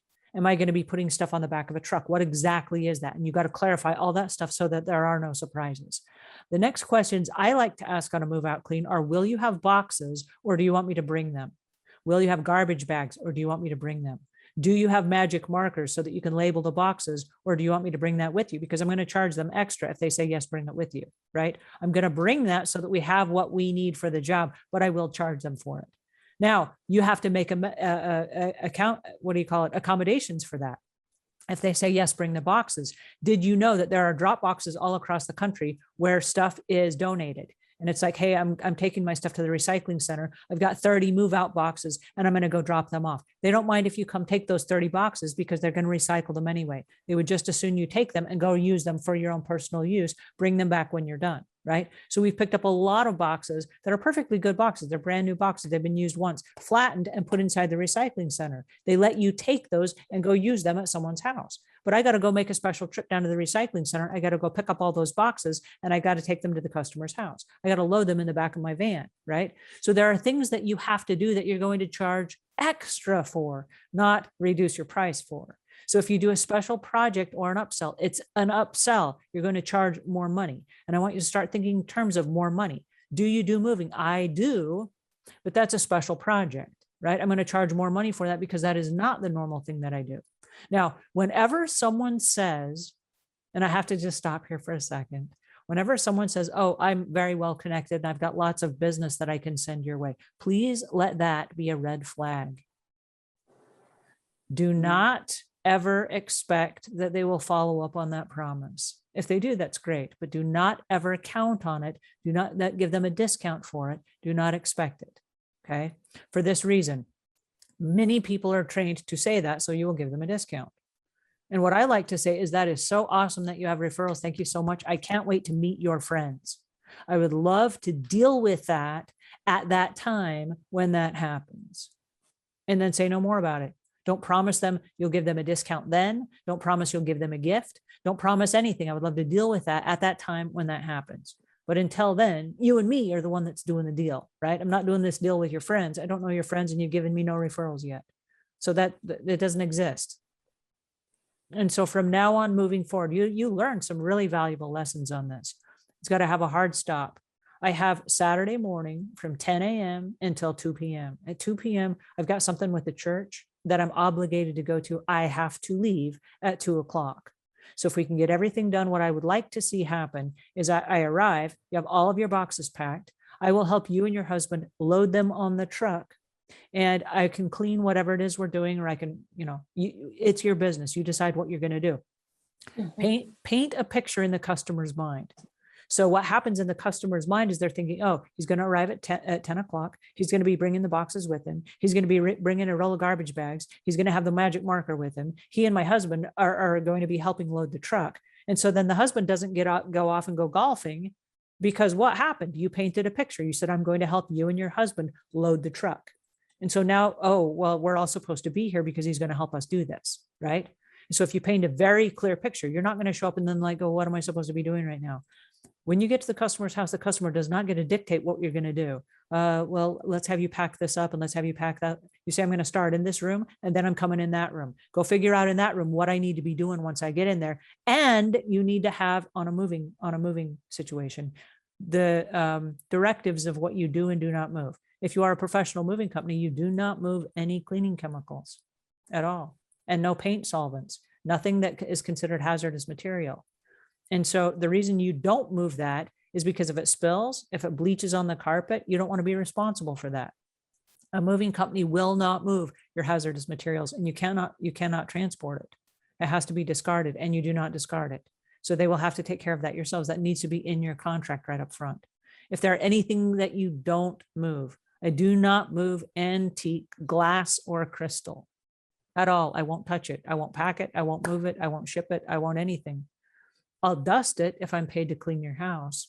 But right now on a moving, that's out of my realm of expertise. You're going to have all of your valuables packed up before I get there.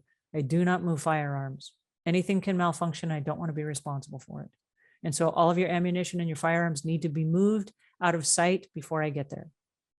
Okay. And you have a list, right? Now they know exactly how to interact with you. Because what happened on this situation is she doesn't move every day, is my guess. So she didn't really know how it was going to go. And you don't move people every day, so you didn't really know how it was going to go. And so both of you kind of made it work. Right. It was kind of, like you brought up the boxes. She left me literally half an hour after I got there to get the boxes. And she was gone for another half hour. She came in momentarily, and I'm literally asking her because she has her daughter's clothes all over the floor. She has stuff on her desk, and she wants me to move stuff out of the closet. She ended up having boxes with just clothes thrown in, not folded and put away, thrown in. And so this didn't look to me like it was like she really wanted a professional moving type of, where you have everything in order. This goes here, this goes here. And I didn't want it to be on me where I'm putting stuff where it doesn't belong, or I ended up going to her what I presume was the child's bathroom. It was full of her makeup. It was the most amount of makeup I've ever seen anybody ever own. She ended up having jewelry on the floor, and I wanted to clarify before I left. I'm like, okay, so we put away her makeup. She had a huge box with nothing but makeup, because she also has a side business where she sells products on the side online. And I told her, okay, I put this away how you want it. I literally had to ask her every single thing. She did not give me any sort of direction herself at all. So we learned from this particular situation, but the catch is this: you are a professional. And so if you agree to a job, you need to show up, and you still need to be in control. And so if you've never done this before, and there will be special projects for every one of you that a customer will say, do you do this? And if you don't do this, say, my company has a special project that does that. Let me get back to you with the details.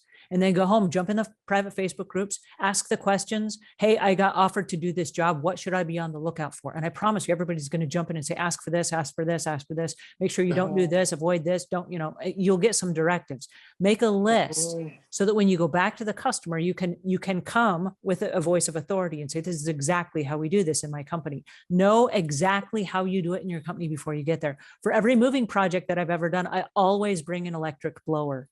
Why? Because when we're done, there's going to be a garage that has a bunch of stuff that just got moved out of it. There's going to be dust and debris everywhere. When I leave, I want that to look like it's brand spanking new.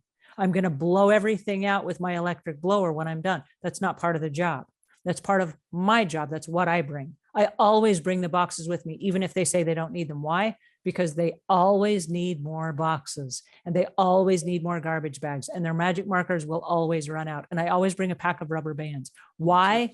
Because there's a bunch of weird stuff that need to be rubber banded together. Okay. So there's just a bunch of weird stuff that you will end up bringing with you because you know the job.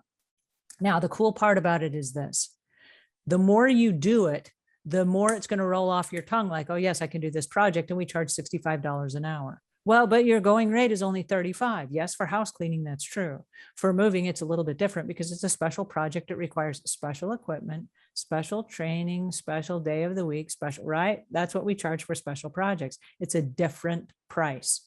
And I have a cap of this particular project is going to be $300. It's going to be a $300 minimum, no matter whether it's 5 hours or 3 hours or 2 hours or whatever. Okay. I've got a cap on this project. It doesn't start for less than $300.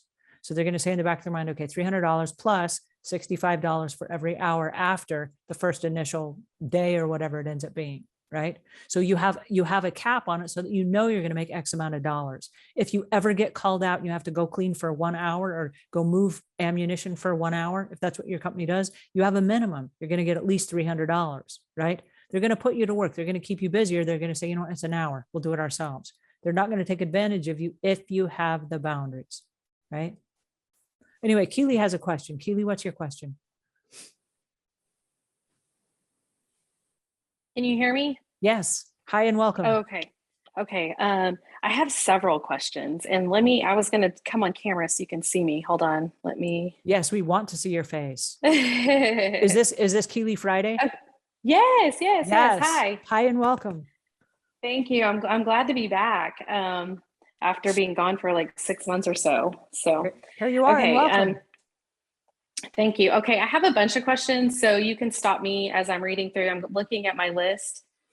I want to know, I feel like I heard you talk about before cleaning floors and how you use those microfiber, little white things that go on the square mop. Yes.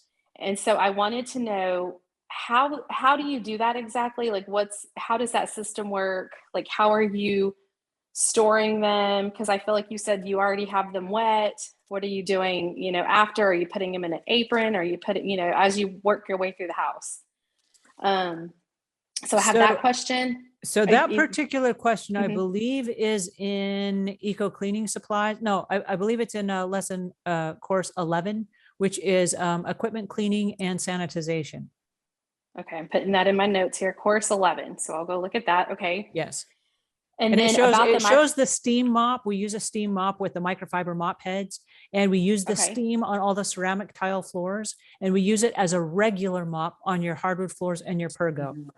And so you just don't turn the steam on. You use the same unit, but you just use it as a wet mop on your other floors. That way it breaks down. It fits in your cleaning caddy. It's easy to carry around with you. You have it at all times. It's the same microfiber mop head. The one that we use, I believe, is 14 inches or something, so that it cleans many normal homes. In America, it cleans most normal homes. Right.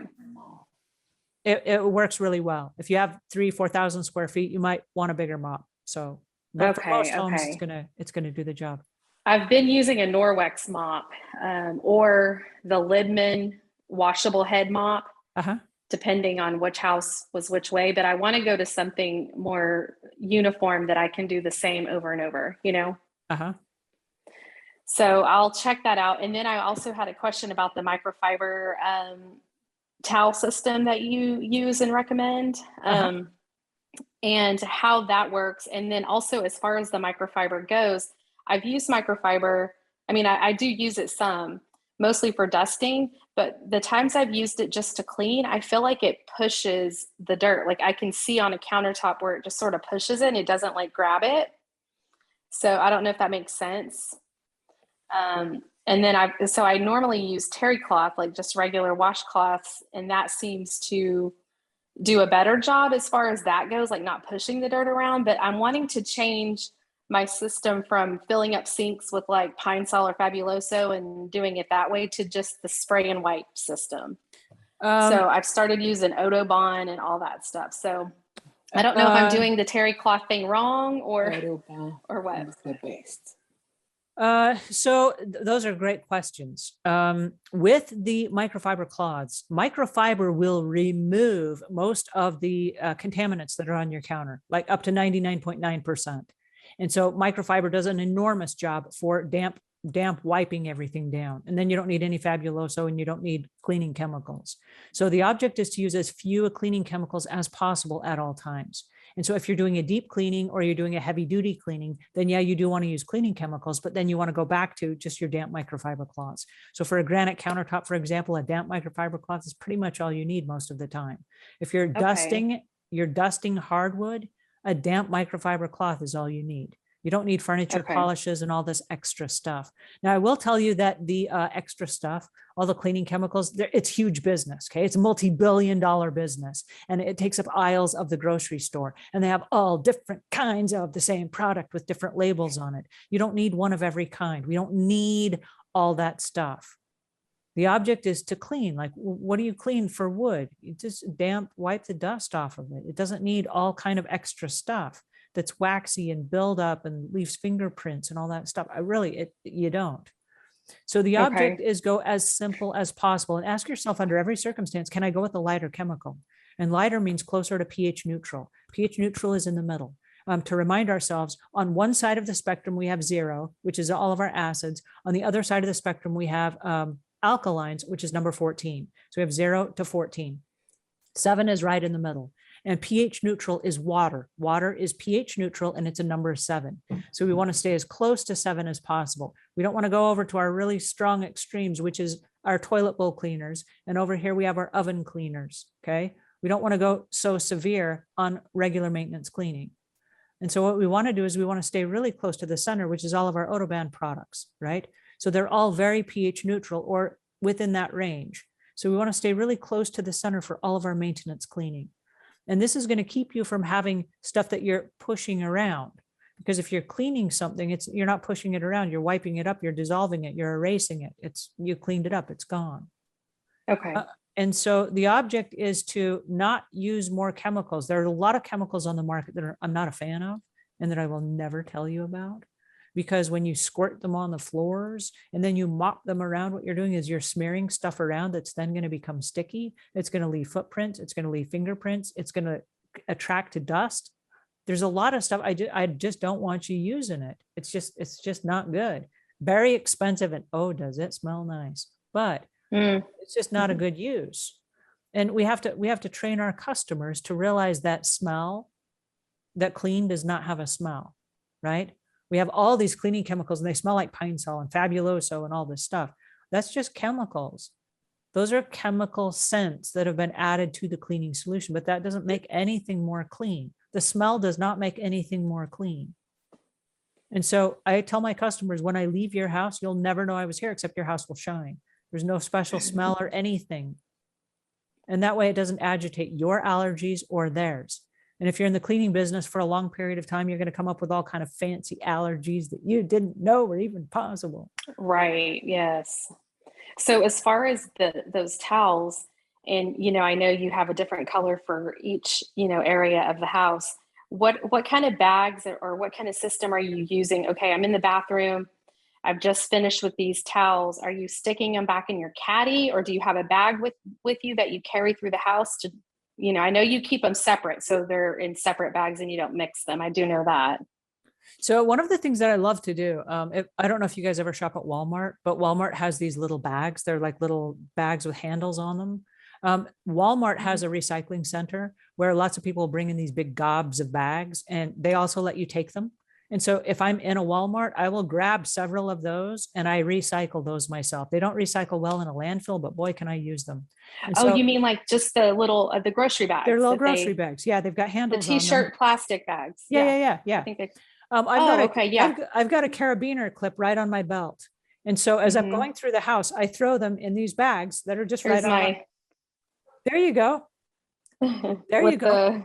And if I'm, and I clean very similar to that. Like I have a glass cloth in my front apron pocket, and I have a bathroom cloth on the outside, which is my yellow cloth. I've got a green cloth in the other pocket. So, I mean, I have my cleaning cloths there. If I need more than those cleaning cloths and they end up expiring, then I put them inside those grocery bags. I also use those grocery bags till I get out to the car. When I get out to the car, I have a separation process where I separate them, and I will recycle and reuse those bags again. Because I'm going to go to the next house. Which is your shoebox thing you talk about, right? The little plastic shoe boxes. Okay. Yep. And then my other thing was you mentioned the 5-gallon buckets, and you throw them separately in there until it's time to wash them. So if I had some water with laundry soap, like you said, they'll be fine for a couple of days if I need to like let them sit there. Yeah. Okay. And if they're just damp microfiber cloths, there are times like if I have 1 or 2 damp microfiber cloths, I don't need to make a whole bucket of water because I just have mostly dry microfiber cloths that are in there. I might just drape them over the top of the bucket and let them dry out so that then they're dry. So they don't smell. Yeah. Yeah. Okay. And then when you're ready to wash them, I put them inside my little mesh bags and throw them in the washing machine. Okay. That makes sense. I have a few other questions. I don't know if you have time. I do at all times. I will tell you this is not cute, but I do at all times have cloths that are stretched over the edge of all of my buckets at all times. I've got one here. I'll just stretch it over and let it kind of dry out until I'm ready to wash. Yeah. Well, since we're talking about that, along those lines, which course is it that tells you what exactly you have in the cleaning caddy? That might be Eco Cleaning Supplies, which is number 9. That's going to go through the deep cleaning and the maintenance cleaning. And it's a really simple process. We use the Autobahn products. There are 5 different products in the product line, and they come in a gallon jug. They're super cheap. You can get like a gallon for 12 or 15 bucks now. And I think those are the after COVID prices. And it comes with a 1 ounce. It doesn't come with it, but you can buy the 1 ounce pump spray that goes inside those gallon jugs. So I've got a whole row of the gallon jugs that sit on the counter. And then you take your 32 or your 16 ounce container, which is your spray bottle. And then you put 1 drop, one pump, and that's 1 ounce of cleaning solution. And the rest of it's filled with water. And it breaks down so that you can actually inventory how much cleaning supply you're using in every single house. So, you know, did this cost me 7 cents or did it cost me 16 cents for this bottle of spray? And it makes shopping at the Dollar Tree seem really expensive because you're like a dollar for a bottle of spray when it costs you 7 or 12 cents or whatever it ends up being for your Autobahn sprays. And you use the heavy duty spray, which is 2 squirts for the deep cleaning, and you use one squirt for the maintenance cleaning. So it's a really simple process and very light on chemicals. For example, toilet bowl cleaner. We use the Zep acidic toilet bowl cleaner. Since the Works no longer became available, they diluted it and pulled it off the market for acidic reasons. Lysol just pulled one of their toilet bowl cleaners off the market. So the toilet bowl cleaner that we use is Zep, and it is a 1 on the pH scale. It is super, super strong. And you use it on the inside of the toilet bowl, once? And then after that, it's just maintenance cleaning, and you use a little bit of Barkeeper's Friend, and that's all you ever use on the toilet again. You do not need the squirt spray in every toilet at every cleaning. You just don't. Toilets don't need it. So again, you want to go really light on the cleaning chemicals because it is your health on the line. You are with chemicals all day, every single day. And if you are in the business for 20, 30 years, you're bringing that into your system every single day. You need to be really careful with the cleaning chemicals that you let into your body. Okay, that makes sense. Okay, I have one more. Can I ask one more? Absolutely, go ahead. Okay. So the, let me pull it back up here because I know my, on the maintenance, you know, I was looking for that worksheet, the maintenance worksheet, and I found it. I got it. Oh, good. So I know whenever I downloaded it, there's 2 different, downloads. Like there's the one that's yours and it's not editable. and you can see how you have it. And Oh, then like there's a different a PDF file. Uh-huh. Yes. And so the one that allows me to edit, it looks nothing like yours. It doesn't print out like yours. It just doesn't show up like yours. And I'm doing it from a Mac. And I don't know if that's part of the reason why that file looks different. I just had a great idea. I'm so glad you Okay. brought that up. Thank you for Okay. bringing that up. So it is in Microsoft Word and can also be edited as a Google Doc. But I just had the great idea. Why don't I recreate it inside Canva? Because everybody has Canva, no matter what they're on. I have They can Canva. change Yep. the font. They can change everything right there. And then they can just save it and then either print it or whatever. And I can share that a would be Canva amazing. file. Why don't I do that? That's a new way we're going to Yay! do that. I'm going to make a note to Okay, myself right awesome. now. I've learned a couple of Canva tricks now. I have more confidence in my own skills. Oh, good. I'm excited to learn more from you and your Canva tricks because I need to learn.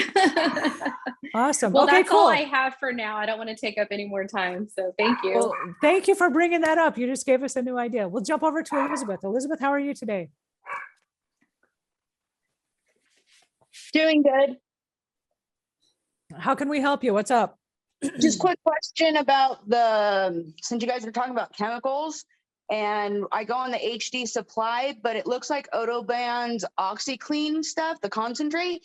I can't find any on the market right now. Do you have another resource for that purchase? It's interesting because I've been able to get some from them as current as the last couple of weeks ago. I know that during COVID, Autoband completely went offline. I kept calling the owners of the company and they said, right now we are only doing disinfectants. And they pulled all their products for, I don't know, a good 9 months, didn't make anything else. And then they had a whole bunch of stuff they started reintroducing into the market.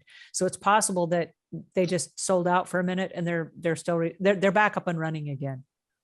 Is the ZEP brand of their OxyCleaner, all-purpose OxyCleaner, comparable or worth trying for right now while we're waiting for the Autoband to come back on the market? I don't know. ZEP OxyCleaner. Are you talking about the toilet bowl cleaner? No, they actually have a multi-purpose OxyCleaner, the ZEP brand. Okay, so that's not the one that we use. The ZEP products that we use the ZEP stainless steel spray for the refrigerators because it doesn't leave any streaks and it's not oily like some of the others. And we use the ZEP toilet bowl cleaner. ZEP stainless. But they do have a really nice line of products. They've got some really great products. They're significantly more expensive, but it's a really great line of products. So if they have a product that will replace that, right now we have to find replacements if there are no products in stock. Okay, so ZEP is a good alternative for cleaning products if Autoband's not available. Yes, it is a really great company that I will stand behind. I'm very proud of their products. Yeah. And their pH balance and all that stuff is on point. Like what they say it is, it is. It's fine. It is Like, on point. It is on point, but they use really Cool. strong chemicals. Yeah, they do. They do. And so it's one of the reasons why we've switched to Autoband because it is a lighter chemical. You're not inhaling as much of that stuff. And if you read the safety data sheet, some of the stuff will make you scratch your head and go, do we really need to use this? So Okay, like I said, always ask. That's the one product I couldn't find and you really suggest, and I like all the other stuff. I just couldn't find the OxyClean. Yeah. Yeah. I'm going to cross my fingers it comes back in stock in the next couple of days because they've been really good to get our supplies out to us. Sweet. Okay, and then with the microfiber cloths, the brand you recommend on Amazon is currently out of stock, and it's just, I believe, the edgeless. Is there a difference between the edgeless microfibers and the regular microfibers from the same company? Not as far as the microfiber cloths themselves go, but I prefer the edgeless ones for this reason. If you have something like stainless steel polish that you're putting on a stainless steel refrigerator, for example, if you have the edge on it, it can clip back on and it can leave streaks. And then that's extra work you have to do to go remove the streaks that you just put on with the edge, if that makes sense. Yeah, it does. I was just wondering if there was a difference because the edgeless ones are out of stock. Oh, they'll probably be back in the next couple of days. I know that I just ordered some that should be here today. So that's what happened to the stock then. No, I'm joking. Sorry. But the stuff goes in and out of stock right now. We're still at the end of COVID, and I say the end, like I'm hoping it's going to end sometime soon. But we have over the last year had just a significant run on products. It's been nothing short of a nightmare. Okay. Okay. Well, thank you. Yeah, I was wondering about that Zep brand because the Oxy one is the only one I can't buy online in the concentrated form or find in stores. So I've been using the Zep, but I just wanted to make sure it was still a good product. I know it's a name brand product, but just because it's name brand doesn't mean anything. And with the smart labels, you can literally stand in any aisle of any store and you can scan the label and you can look at it really quickly and you can tell in comparison, how does this compare with the product that I'm using? And decide if that's a product that you're going to use. If you haven't used that and you don't know what I'm talking about, I think it's in course 7, which is chemical safety. And it might be eco cleaning supplies, but there's a whole section on the smart label and you can scan it from any phone. You can scan the label from any phone and it will take you to their website. It will tell you all the different things you can use it on, like granite countertops, what do you call it? Porcelain, stainless steel, whatever bathtubs are made of. What am I thinking of? Like acrylic or fiberglass. And then we got the metal ones that are glazed. Yes, and slate and whatever. It will have a whole list of all the different things you can use this product on. And then if you want more information, the safety data sheets are right there and you can pull those up right there from that label, from scanning it with your smartphone inside the grocery aisle of any store. It's cool. Awesome. Thank you. You're welcome. All right, our time is officially up for today. I have so many questions and I know you guys did too. And we didn't even get to say hi to Beta. Hello, how are you today? And hi, I didn't. How are you? Good. Thank you. How's your business? Good. It's doing better, thanks God. That's why I miss a lot of mastermind groups. But I am watching the replays, and thanks God, I have more jobs. My health is better. I have a bunch of questions. Thank you. But I will jump in the Facebook groups. Okay, great. Please jump into the Facebook groups. We are there. I've got a team of people. Our admin team is there every single day, all during the day from 6 a.m. until 9 p.m. every single day. And they answer questions all throughout the day. So if you have questions, me or my team, we're all in there, in and out all day, every day. So we will get your questions answered. But I do thank you for being here today. It was awesome to see you guys. And I will do this again in 2 weeks. So until then, take care of yourselves and leave the world a cleaner place. Thank you so much. All right, you guys have a good one. I'll see you next time. Bye, Angela. Thank you. Bye.